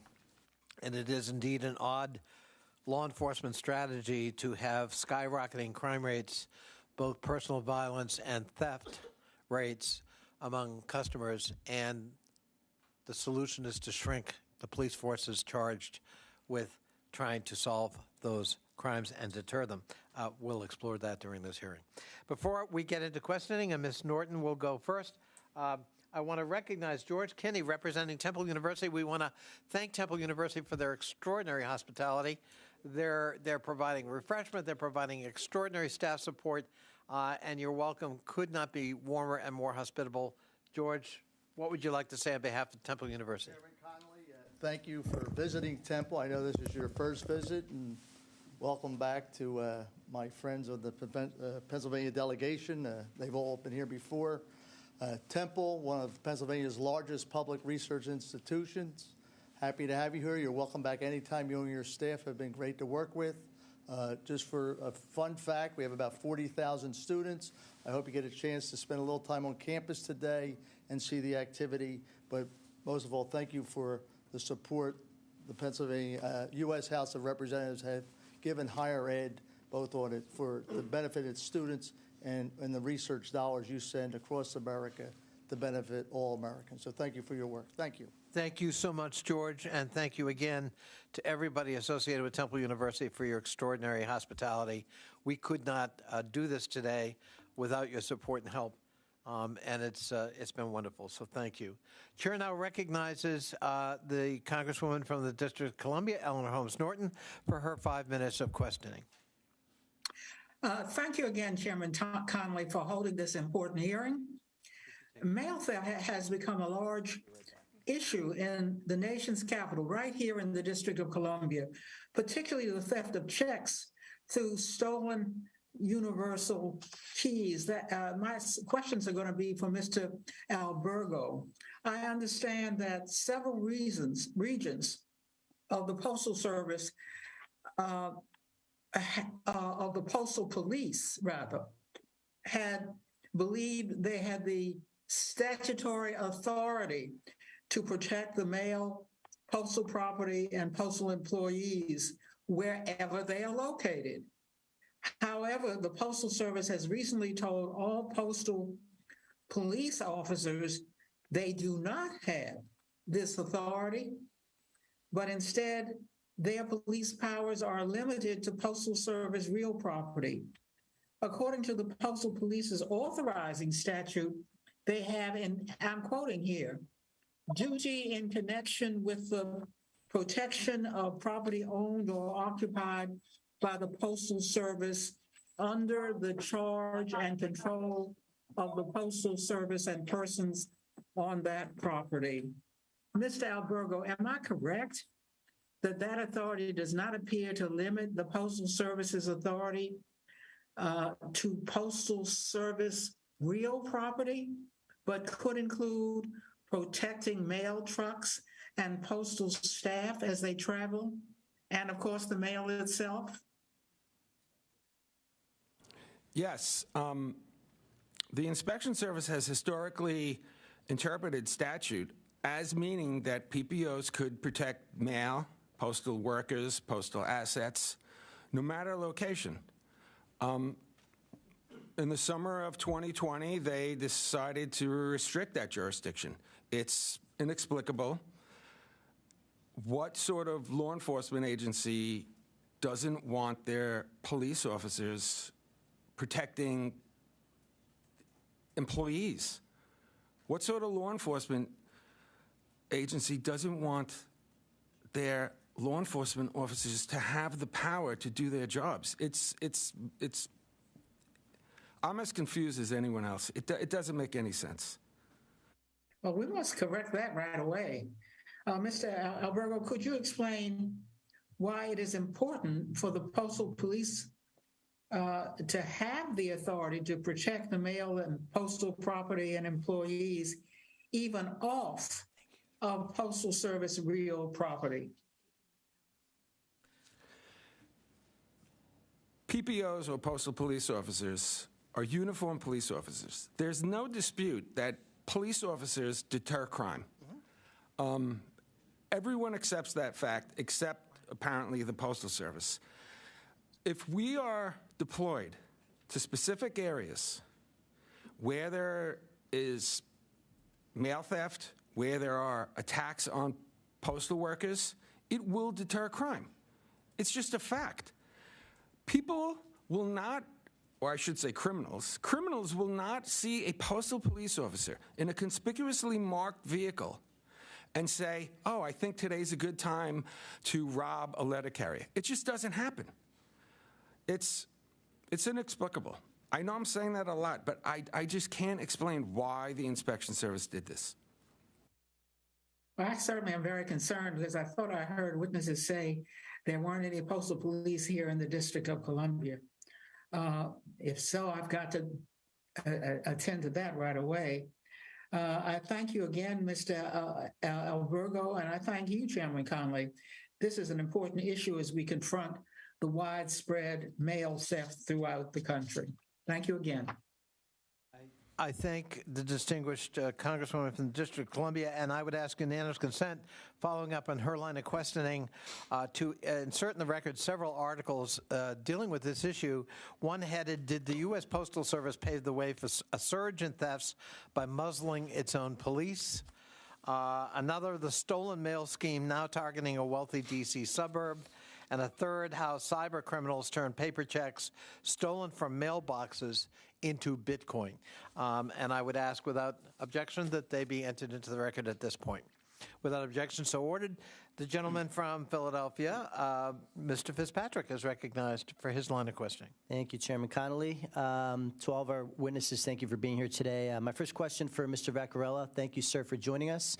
And I want to start by thanking you for your response to our letter that myself and several of my colleagues here had sent you last month, specific to postal delivery issues in our communities and related hiring practices in the USPS. Several months ago, as the chairman had indicated, Congress passed the Postal Reform Act. I wanted to focus specific on the recruitment and retention issues that I referenced in my opening statement, and specific to those issues, but also even more specifically in the DEPA 2 Postal District, which many of us represent. How will that piece of legislation impact positively or negatively recruitment and retention, which is really the genesis for a lot of the challenges that have encompassed the postal delivery service and its employees and also its customers? Yes, thank you, Congressman. We recognize the need for much more energy and attention on our retention of our employees, and we have initiatives that are addressing the retention of our employees. Our new employees, we are giving them extra training. We are limiting their work hours within the first 2 weeks, within the first 30 days, within the first 60 to 90 days. And then even after their 90-day probation period, we are limiting their work hours as well. We have much oversight on that, and we do recognize the importance of addressing the retention of our new employees.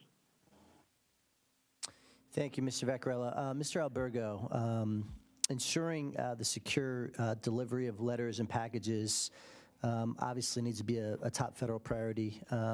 our Problem Solvers Caucus recently endorsed porch pirates legislation to make it a federal crime to remove packages from porches through theft or other means. Obviously, Americans must be able to rely on the post office to deliver essentials, and also while protecting privacy and safety in the process. What do you believe the greatest challenges are facing postal police officers right now, and what can we do moving forward to guarantee and improve both postal inspection and postal security? The postal police force has been decimated. We need more PPOs. I mean, that's right off the bat. Secondly, we need our jurisdiction restored. Third, the inspection service, and I can't believe I have to say this, the inspection service needs to understand that policing, a law enforcement officer, a uniformed police officer, deters crime. They seem to be more interested in investigating crime than deterring it.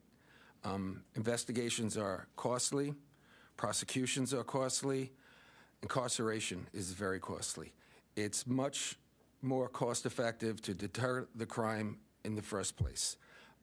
I think they need to realign their priorities. I think they need to invest more heavily in crime prevention rather than investigations. If the mission statement is very clear, it's crime prevention, it's protection, it's security, in addition to investigations. Thank you, Mr. Albergo. And I will give a personal plug to the postal inspectors. As an FBI agent, it was a complete joy to work with them. True professionals, always advance their investigations, and are always so cooperative. So I'm a big supporter of that program. Mr. Chairman, I yield back. If the gentleman would yield just for 1 second, I completely support what he just said. And I would point out to Mr. Albergo's response to your question, there were over 300,000 theft complaints by constituents, by consumers in the last reporting period. Less than 0.5% were investigated. And as Mr. Albergo said, that's expensive. I'd love to see what the statistic is. Well, how many ultimately got prosecuted and how many convictions were there? But essentially, we're now approaching a point where this is a cost-free crime.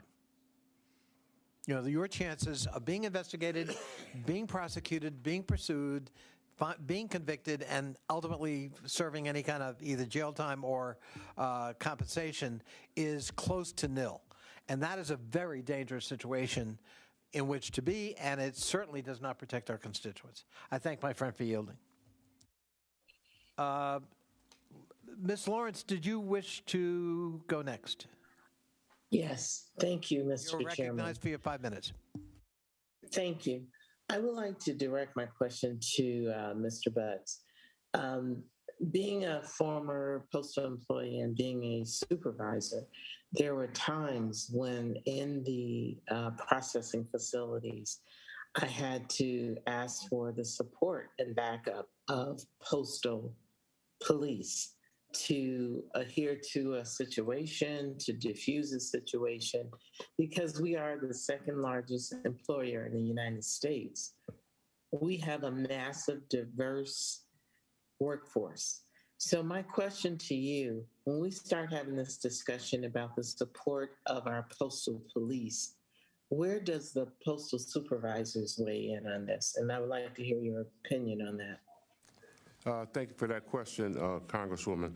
The postal supervisors are 100% in favor of a strong postal police officer workforce, not just available in the plants, but also doing the routine things that they always were doing before they were directed not to do so. And that was make routine patrols. That was to go out to some of the offices that were in more challenging areas to provide periodic visits or periodic supports. Right here in Philadelphia and right here around in this neighborhood, we have offices that prior to postal police being shut down were not allowed to open or close unless the postal police were on premise because of the crime rates in those areas. So they've lost that protection by this initiative. So NAPS fully supports having a strong postal police officer workforce out in the field working and protecting our personnel, our property, and the mail. I just want to add, Mr. Chairman, one of the duties that were performed by our postal police was the securing of people who entered our building, the security of employees coming in and out of the building.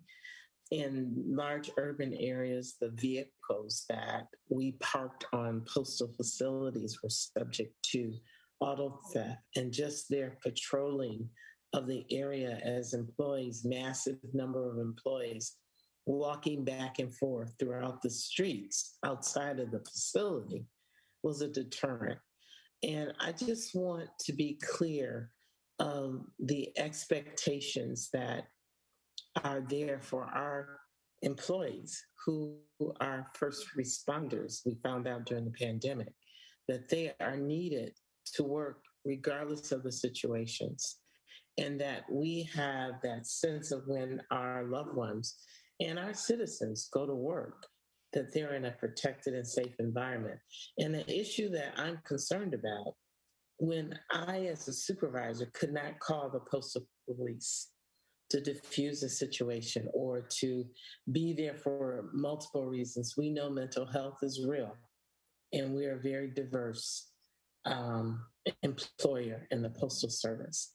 And we have to deal with day-to-day issues. Is that now the responsibility of the supervisor? How do we, and then when the Postal Inspection Service, as is stated, they investigate. So I am very concerned that we are leaving our postal supervisors in an area where they're exposed to de-escalating or dealing with situations that happen in work environments. And I'm also concerned about my workers who are going and walking in communities in high urban areas where there are data that shows that crime is very high. This is a very, very important issue. And I thank you, and I yield back. I thank the gentlelady. Mr. Boyle is recognized for his 5 minutes of questioning. Yes, well, thank you. I want to thank all of the witnesses. I especially want to welcome Ivan back home, my fellow diehard Philadelphia Eagles fan. He and I both carry the banner in Washington, D.C. For our home team.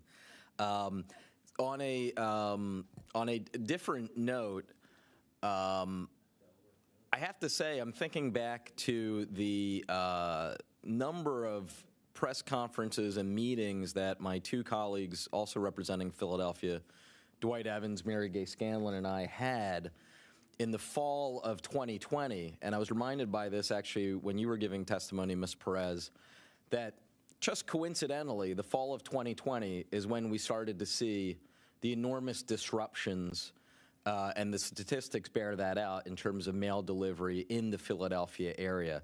I can't recall what else was happening fall of 2020, but could you please speak more to that and just how our statistics were so out of whack with the national average? Sure. As I mentioned in my opening statement, we'd found that in the Philadelphia area, the mail delivery was below the national average. So as I also mentioned in my opening statement, the averages have improved here in the Philadelphia area, but we are continuing to conduct work and oversight in this area to ensure that they stay that way. And we will be actually conducting work in the Philadelphia and Delaware regions in the beginning of FY 2023, conducting those cluster audits that I mentioned, which will look at areas around the delivery, the processing, and the transportation of the mail to see if there's a nexus with regards to any issues up or downstream. Thank you, Ms. Perez. I do want to point out, as you're aware, but many others might not be, when we compare these statistics, we do have to be careful because one of the reasons, one of the ways in which Postmaster General DeJoy has been able to play with these stats is that before, first-class mail delivery used to mean 2 to 3 days. And now, correct me if I'm wrong, Chairman Connolly, but it now means 4 to 5 days. So when we're comparing statistics to yesteryear, we're not comparing apples to apples and oranges to oranges. Would you, from your vantage point, be able to discuss why it is that in this year, 2022, my office has received far more complaints than even the pandemic years? And I believe when my colleague from Montgomery County, Ms. Dean, gave her testimony, she cited the same exact thing, and she happens to represent the suburbs. So that points to the fact that there is something going on here that, again, is independent of the pandemic. So we are aware that there is an uptick in customer complaints. I don't believe Philadelphia is unique in that, and unfortunately I wouldn't be able to discuss specifically as far as what the root causes are to that increase. But again, as I mentioned, we'll be doing work in the Philadelphia and Delaware regions coming up in 2023, and those are some of the things that we can look into. Well, thank you. I appreciate that and look forward to staying in touch with you and your office for an update, because as I mentioned, I mean, we're 3 years or the third year into dealing with some of these issues that have been chronic, obviously, in our region.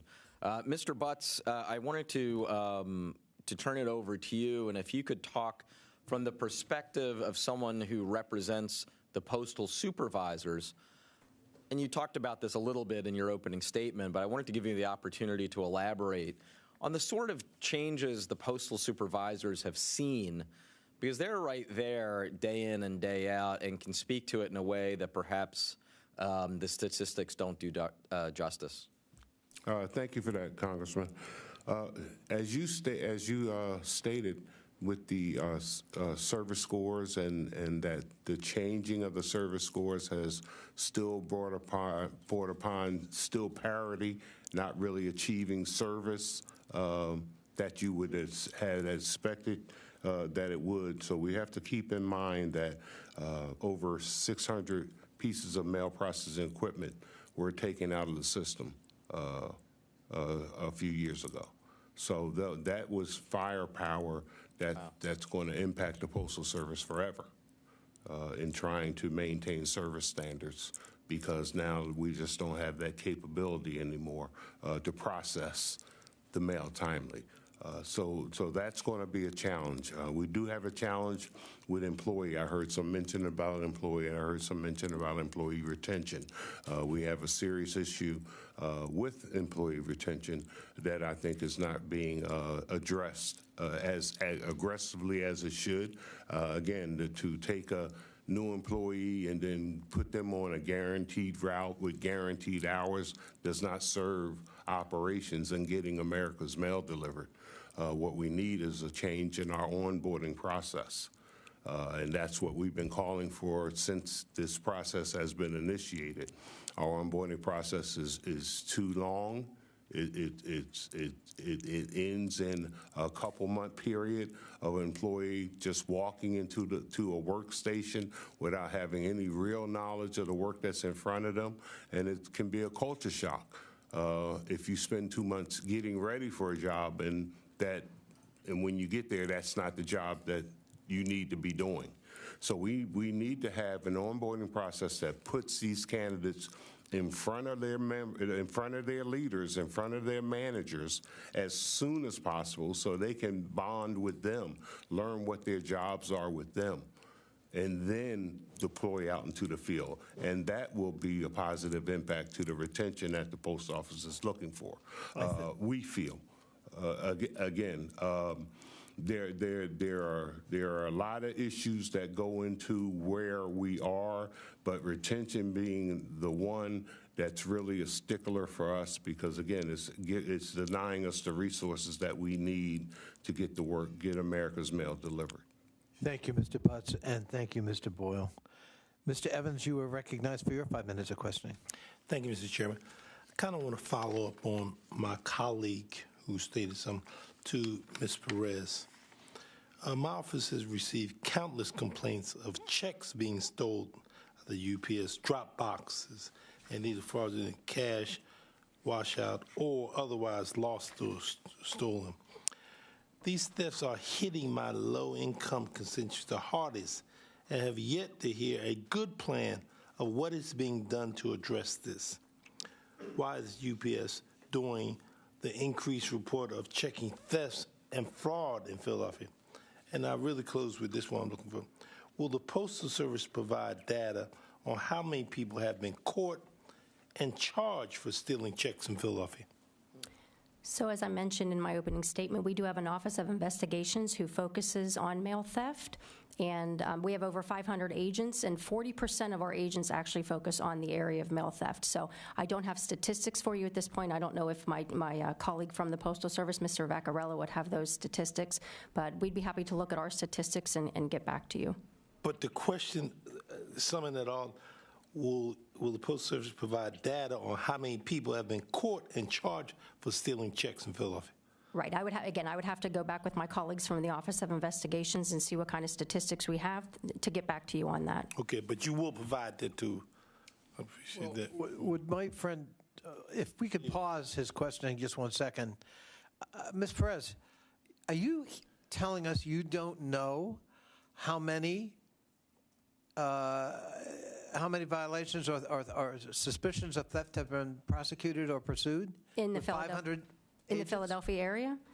Is that your question? Philadelphia? Philadelphia was specific about Philadelphia. All right. Because one is looking at the overall statistics and one is not impressed that we're very aggressive at pursuing anything.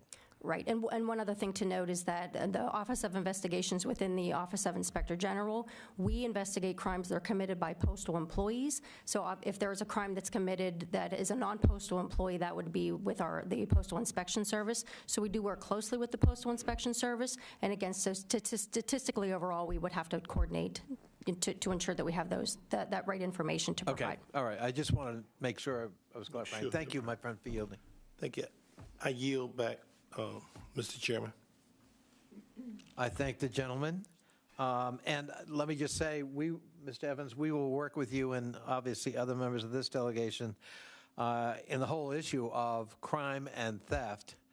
No postal worker should be subject to violent crime in the pursuit of his or her responsibilities, and no consumer should fear that by using the Postal Service, I'm putting myself and that check or that payment at risk because professionals are outwitting us in the process of criminal activity. So thank you for bringing that issue up, and we'll pursue it. Ms. Scanlon, you are recognized for your 5 minutes of questioning. Thank you very much. Mr. Butts, you spoke to an issue of consolidations of sorting and delivery centers. And this is something that just in the past few days, my office has gotten a number of questions about from agencies or from post offices in our area. As I understand it, this means that sorting and delivery functions are going to be removed from many of our local post offices and consolidated in certain places. So letter carriers will no longer go to their local facility to pick up mail. They'll have to drive someplace else and pick up the mail. Can you explain a little bit about this? Because it seems to me that that's going to create additional time for those letter carriers. It's going to mean we need more letter carriers, that we are going to need more vehicles, because many of these folks now pick up from the local place and then walk. So that seems to have environmental impact as well as some issues with an aging postal fleet. So can you just fill us in a little bit about this? Yes, certainly, Congresswoman.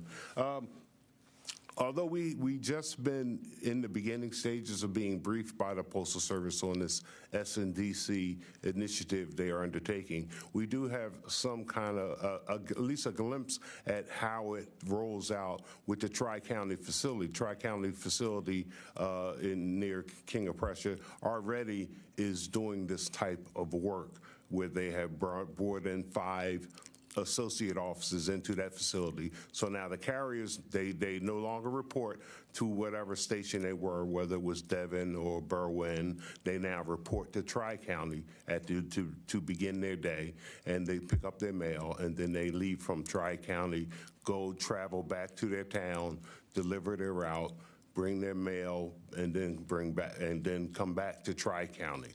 So what we see in that facility is increased, obviously, windshield time, because you increase the carriers out on the road. in the vehicles, and you made mention of our vehicle fleet, and so that has some challenges to it also. And I think now with this SNDC, where it's expanded out to a half hour, you're creating more of that time out on the streets driving. Now, and for those of us from Pennsylvania and this area, we can understand the challenges of trying to drive on Lancaster Avenue or Montgomery Avenue or the Schuylkill Expressway at rush hour. So it may be a half hour away, but in the traffic at rush hour, that half hour could easily turn to an hour. So then you have those things that we don't know if the agency's taken into consideration. But we also know that a half hour away is going to require that some of these routes now have to be split. So now you'll have to, instead of one route, it may be two routes. So now that's an additional person, additional vehicle, additional support equipment. You have some places, I believe, in the Mid-Hudson area where they're doing their SNDC. They currently have 9 routes that are currently walking routes. That means they don't have vehicles. So now you have to have a vehicle to even start out moving these carriers out. So there's a lot of pieces in here that we really don't have an understanding of what the cost is going to be. I know we've seen something from Protect the Postal Service that projected it could be from $2 to $3 billion in additional costs to roll out these facilities, but we don't know because we haven't heard from the agency on that. That really feeds into my concern that some of these efficiencies really aren't efficiencies in terms of service or even actual savings for the post office. Ms. Perez, your agency has studied a number of service issues. Has there been an effort to audit unscheduled office closures, the kind of thing that I think several of us have mentioned, that people go to the post office and they see a sign, a handwritten sign taped up, sorry, no one's here, we'll be back in an hour? So unscheduled office closures, I don't believe off the top of my head we have, but as Mr. Butts mentioned, we are finalizing our audit plan for 2023, and we'll be looking at this issue around the sorting and delivery centers, and I can, take back the issue on the unscheduled office closures and get back with you. Okay. I mean, I am very curious to find out whether this consolidation in the King of Prussia area, how that has played out as we're seeing it supposed to start in the next, few weeks, and also concerned that your audits may not take place until 2023, when, of course, we have a midterm election coming up, right as, once again, we have a slew of new changes coming in, which seem to at least have the potential for slowing down our mail-in ballots. So very concerned about that impact. So thank you. I yield back. Thank you, Ms. Scanlon. Thank you for raising that issue. And let me just say, it seems to me unscheduled closures ought to be so rare as to be exceptional. And let me ask Ms. Perez, if I may, Ms. Scanlon, follow up to your question. Is there a policy in the Postal Service with respect to unscheduled closure? I don't know that off the top of my head. I don't know if a colleague from the Postal Service could answer as to whether or not there's a policy, but again, if we were to receive information with regards to unscheduled office closures and we feel that was a priority to look at, that's something that we would prioritize and review. Well, you might at least concede there ought to be a policy if there isn't one? Yes. And that it ought to be a rare event, not a kind of frequent occurrence? I would defer to the Postal Service on whether or not there would be particular causes or reasons for making unscheduled office closures. But yes, as far as informing the public and ensure that they know that as far as alternative actions with regards to I certainly agree with you there could be reasons. Sure. But our focus is on the impact on consumers. We're trying to regularize service and make sure it's predictable and certain and reliable and not subject to the vagaries of other people's schedules, including postal workers. Sure. And so, and that gets to Mr. Butts and Mr. Albergo's point about, frankly, levels of employment and whether we're at full complement and whether we're really accurately assessing what resources have to go behind what tasks. All right. We look forward to your pursuing that. Thank you. Thank you, Ms. Scanlon, for bringing that up. Ms. Dean, you were recognized for your 5 minutes of question. Thank you, Mr. Chairman. And thank you to our witnesses. As I said, I represent Montgomery and Berks County, so my questions are going to focus on my constituent concerns.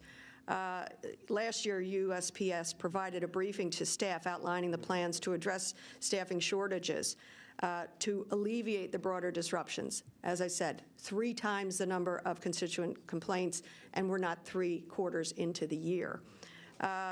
We have problems in what is the geographic middle of Montgomery County, King of Prussia, delays in delivery, Bridgeport, complaints of delays in delivery, Conshohocken, complaints of the condition of the Postal Service property.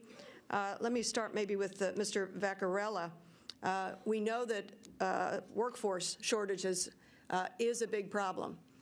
What are we doing to attract more folks to the workforce and to address some of the concerns that Mr. Butts talks about in the onboarding of new postal employees? Yes, thank you, Congresswoman. We are very aggressively addressing our hiring practices within this district, not only within this district, nationwide. I can tell you within this district, we have district-led job fairs, at least 20 per month, and then additional postmasters, such as the Postmaster of Philadelphia, hold additional job fairs. So we are well above 20 job fairs each month. Are the job fairs producing candidates? Are you getting record numbers of candidates coming forward? I don't know that I'd say record numbers, but we have hired more than 2,000 carriers, both city carriers and rural carriers, over the past 12 months in this district. And yet we still struggle with workforce shortages, am I correct? We do, for various reasons, yes. Mr. Butts, in terms of what you were talking about, I apologize, I don't know the acronym. S&DC initiative, can you tell me what that is? That's the sorting and delivery center. Consolidation. Consolidation. I hate acronyms. Forgive me. We have plenty of them. Yes. Whose initiative is that?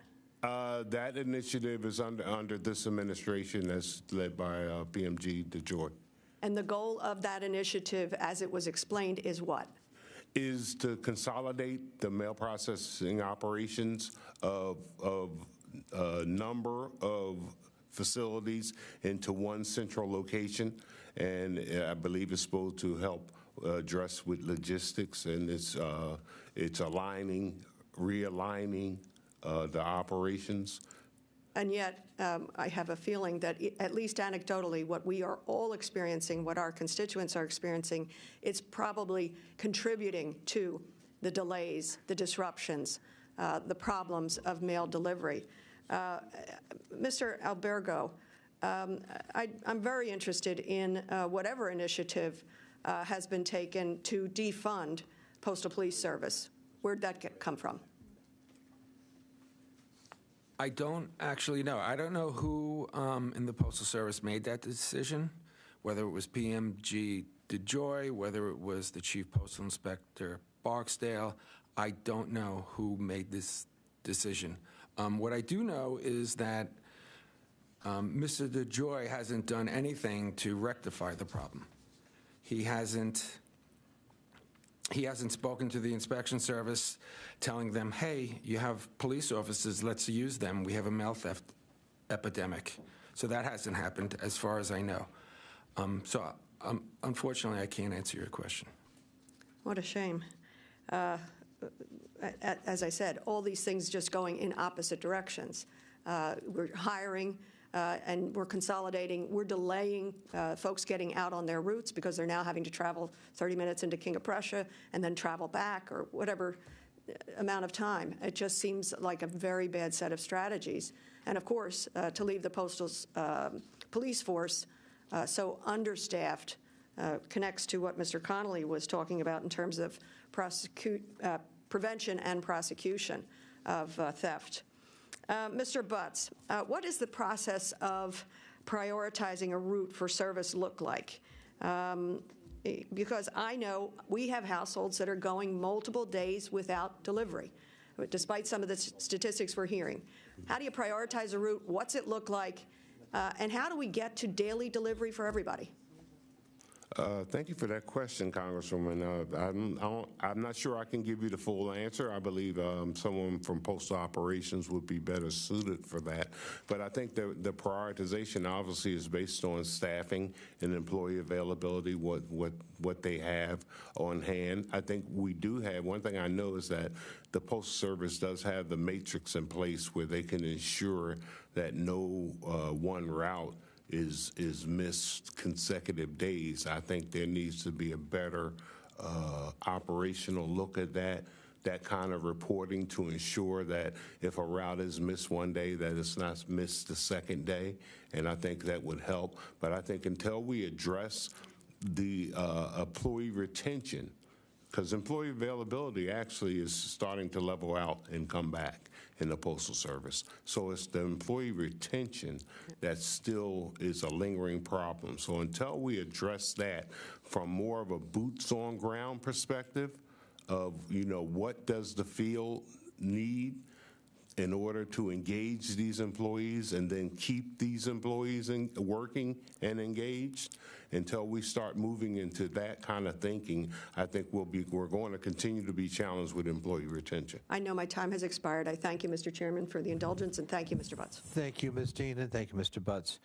Ms. Houlihan, you're recognized for your 5 minutes of questioning. Thank you, Mr. Chairman. Is this working?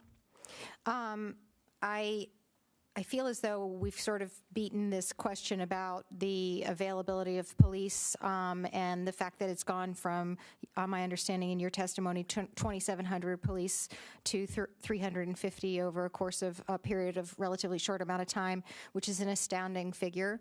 And let's for a minute set that aside, because I think part of what this committee has learned and heard is that we need to ask questions about how that decision was made, who has the authority to change that decision, and can that decision be changed, because what I think we're seeing is if there's crime with no punishment, there's more crime. And so I think that's something to take away. But I'd like to, as Ms. Dean said, Representative Dean said, focus on my constituent, Mr. Joe Dobbins, who you saw in the testimony today. He was, as you might recall by a story, assaulted as a letter carrier on the job. And despite his injuries and his status as a federal employee, his case is only being investigated at the local level. And so I am trying to understand, I understand that the likelihood that there are going to be police available to stop that from happening to Mr. Dobbs is it's unlikely. But given that it did happen, perhaps Mr. Vaccarella or whomever has the ability to answer this question, why is it that he cannot be prosecuted as a federal crime?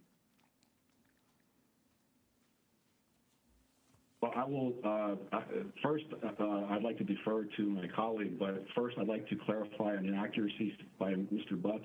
There have been no changes with the SNDC or Tri-County. No carriers are traveling to Tri-County or delivering out of Tri-County. Those changes have not happened. There's been no changes in the state of Pennsylvania. Well, perhaps with what amounts of my time, sir, we can clarify that, because I was intrigued by that too, because Devon and Berwyn are in my district, so I would like to learn more about that. But I really would like to get to the answer of why, if a mail carrier is carrying the mail and is assaulted, it's not a federally prosecuted crime, and what we can do to make sure that that is no longer the case while we're waiting for more police. And if you're not the right person to answer, perhaps I can open it to other people. Yes, I will defer to my Postal Inspection Service colleague, Peter Rendina. Good afternoon, and thank you very much for the question. For this particular investigation, it was investigated federally by U.S. postal inspectors. We worked the investigation with local police in this matter. We did present this matter for prosecution to federal court. It was declined for federal prosecution, but it is now being presented within the local court system for prosecution at this time. Regarding why it was declined, that would be better answered by Department of Justice, the U.S. Attorney's Office. Well, I will definitely be pursuing that because it just seems when you're trying to deter crime, there's nothing more deterrent than it being a literal federal crime. And we all grow up knowing that we can't go into somebody else's mailbox because it's a federal crime. I don't understand why if a postal worker is touched, just like a TSA worker is touched, that it's not a federal crime. With what remains of my question time, I wanted to talk a little bit more about the Oxford, Pennsylvania post office, which we talked about sudden closures, and I would like to pursue the idea that we need to have a metric of unexpected office closures. But the last part of my time, Gay Street, which is in Westchester, has a very similar issue, it sounds, as my colleague Mary Gay has with ADA compliance. Constituents who have disabilities in Westchester are being told they need to wait outside for service, and that only is if there are enough staff people who are able to leave the office and come outside to attend and help them. There are proposals around for expanding postal banking and other similar demanding services like that, but if there are places like my post office in Westchester where people cannot access the space, how will we accomplish expanding services like postal banking? Who would be able to help me understand accessibility and access? Yes, thank you, Congresswoman. As with the Chester building, the Gay Street building in Westchester is a historic building, and those buildings are exempt from the architectural barriers agreement. So we do go out of our way, and we will assist customers who call us and ask for assistance, and we will service those customers at their car. So my understanding is this particular place is, of course, a historic area because Philadelphia is a historic area, and that there is a ramp in the back that is only for employees. Is there no way that we can have access to this particular facility? Not from the rear dock or employee entrance. Well, I would love to have a follow-on conversation with you on that because I'm certain I'm not alone with Pennsylvania being as historic as it is and other places like it. We need to have access opportunities for people who happen to live in historic locations. Thank you. I yield back. Thank you so much, Ms. Lamb. Just real briefly, Mr. Rendina, what are arrow keys, and why are they important to the discussion about mail theft? Mr. Rendina? Yes, sir. Thank you very much for the question. Arrow keys are access devices to be able to get into various repositories for United States mail. And do ill-doers now have access to arrow keys? Is that a problem? Yes, there have been thefts of arrow keys. And that has led to the proliferation of mail theft in general, is that correct? Including the sort of re-signatures of checks consumers have written so that those checks get inflated and get cashed into the wrong accounts. Is that correct? Yes, it's one element that has led to what we're seeing as an increase in mail theft. And we do have a multi-layered strategy to address mail theft. And we're not going to be able to arrest our way out of this issue.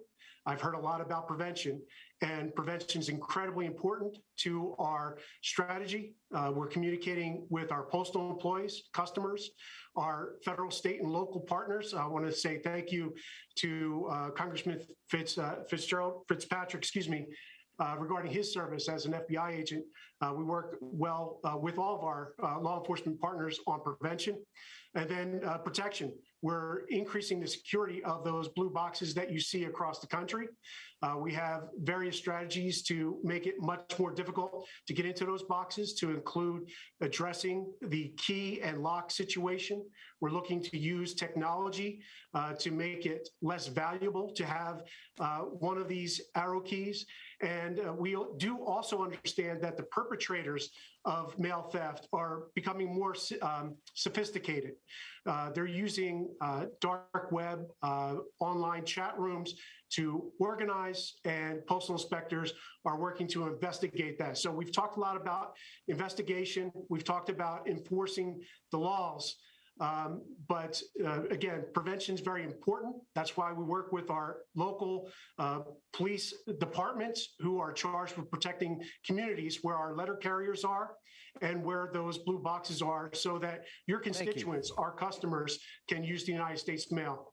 Thank you, and I'm glad to hear about the progress, but I will point out that one of the articles from the Washington Post that I entered into the record earlier, which was written on published on April 30th of this year, focused on these blue blue boxes, and arrow keys, all of which could trace their fact to the fact that consumers trusted that box, and they were euchred by ill-doers who then took advantage of the system and were able to engage successfully in theft. You talked about prevention, and I think all of us would agree. An effective prevention strategy, if it's 100%, means we don't have to worry about crime because we're preventing it. But the fact of the matter is you had 300,000 mail theft complaints between March of 2020 and February of 2021, less than a year period. 300,000. It's only gone up since. And yet only 1,090 mail theft cases were pursued, and you said we can't prosecute our way out of this. Well, of the 1,090, which is less than 0.5% of the total that were pursued, well, how many convictions did we have? For last year, sir, if I can re-ask the time period. Okay. So we're looking at just over 1,200 convictions. 1,200. And those convictions don't always line up year to year because it takes time for the court process. Yeah, just to make sure I get it right in the record, 1,200. Is that right? Oh, just over 1,200. Sir. Yeah, okay. Well, that's great, but what we all worry about here is that's still less than 0.5%. And obviously, you're right that prosecution and conviction aren't the only way out of this, but some prosecution and conviction is a deterrent. People have to know there is a cost if they're caught, that we're going to be aggressive about this. Can you reassure us that that is, in fact, the policy we are pursuing, or part of the policy we're pursuing? Yes, we are aggressively pursuing mail thieves. Not only that, but again, talking to our customers about how they can protect themselves and protect the mail. Like this morning, I mailed a check to Selinsgrove, Pennsylvania, from my residence here in Washington, D.C. I mailed that at a blue collection box here in D.C. One of the things that I did was I looked at when that last pickup time was at that blue box to ensure that the letter was not going to sit in the blue box overnight.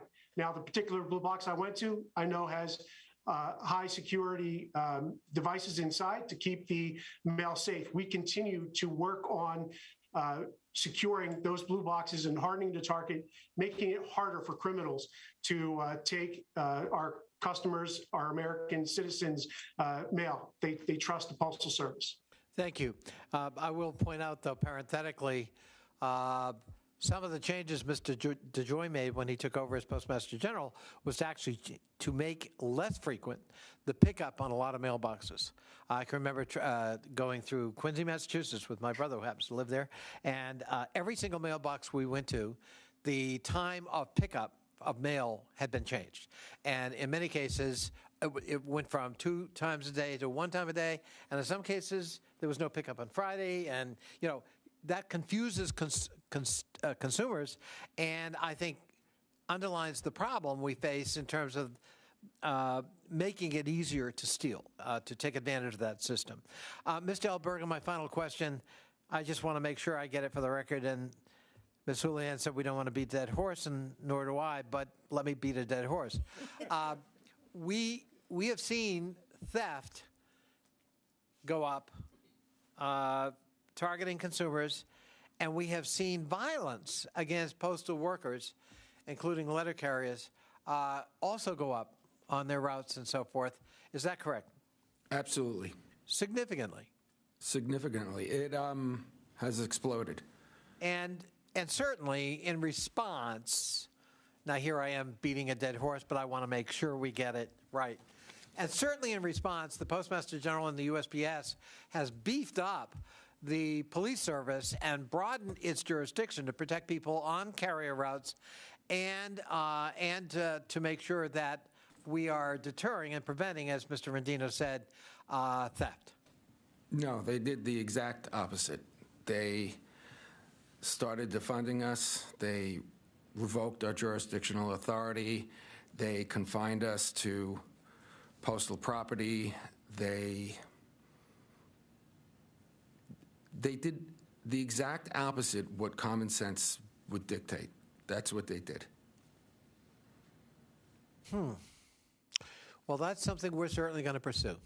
And Ms. Perez, I think you'll be hearing from us as well in terms of your office in pursuit of that. But that not only makes no sense, but it frankly puts both postal workers and the public at risk. And that's unacceptable to this subcommittee, to members of Congress on both sides of the aisle. And if there's one takeaway from this hearing, for me, that's it. I want to thank everybody. Is there anything else for the good of the order? Again, thank you to the members of the delegation. As soon as we adjourn the hearing, we're going to move immediately to a press availability for members of the Pennsylvania delegation to share with your local media your take on this set of issues. I want to thank all of our witnesses. I want to thank our committee staff, one of whom has a birthday, Melanie. Melanie, thank you for being with us today. She gave up her birthday to be with us today. Wonderful committee staff. Thank you so much. And thanks to everybody and my staff for making today possible.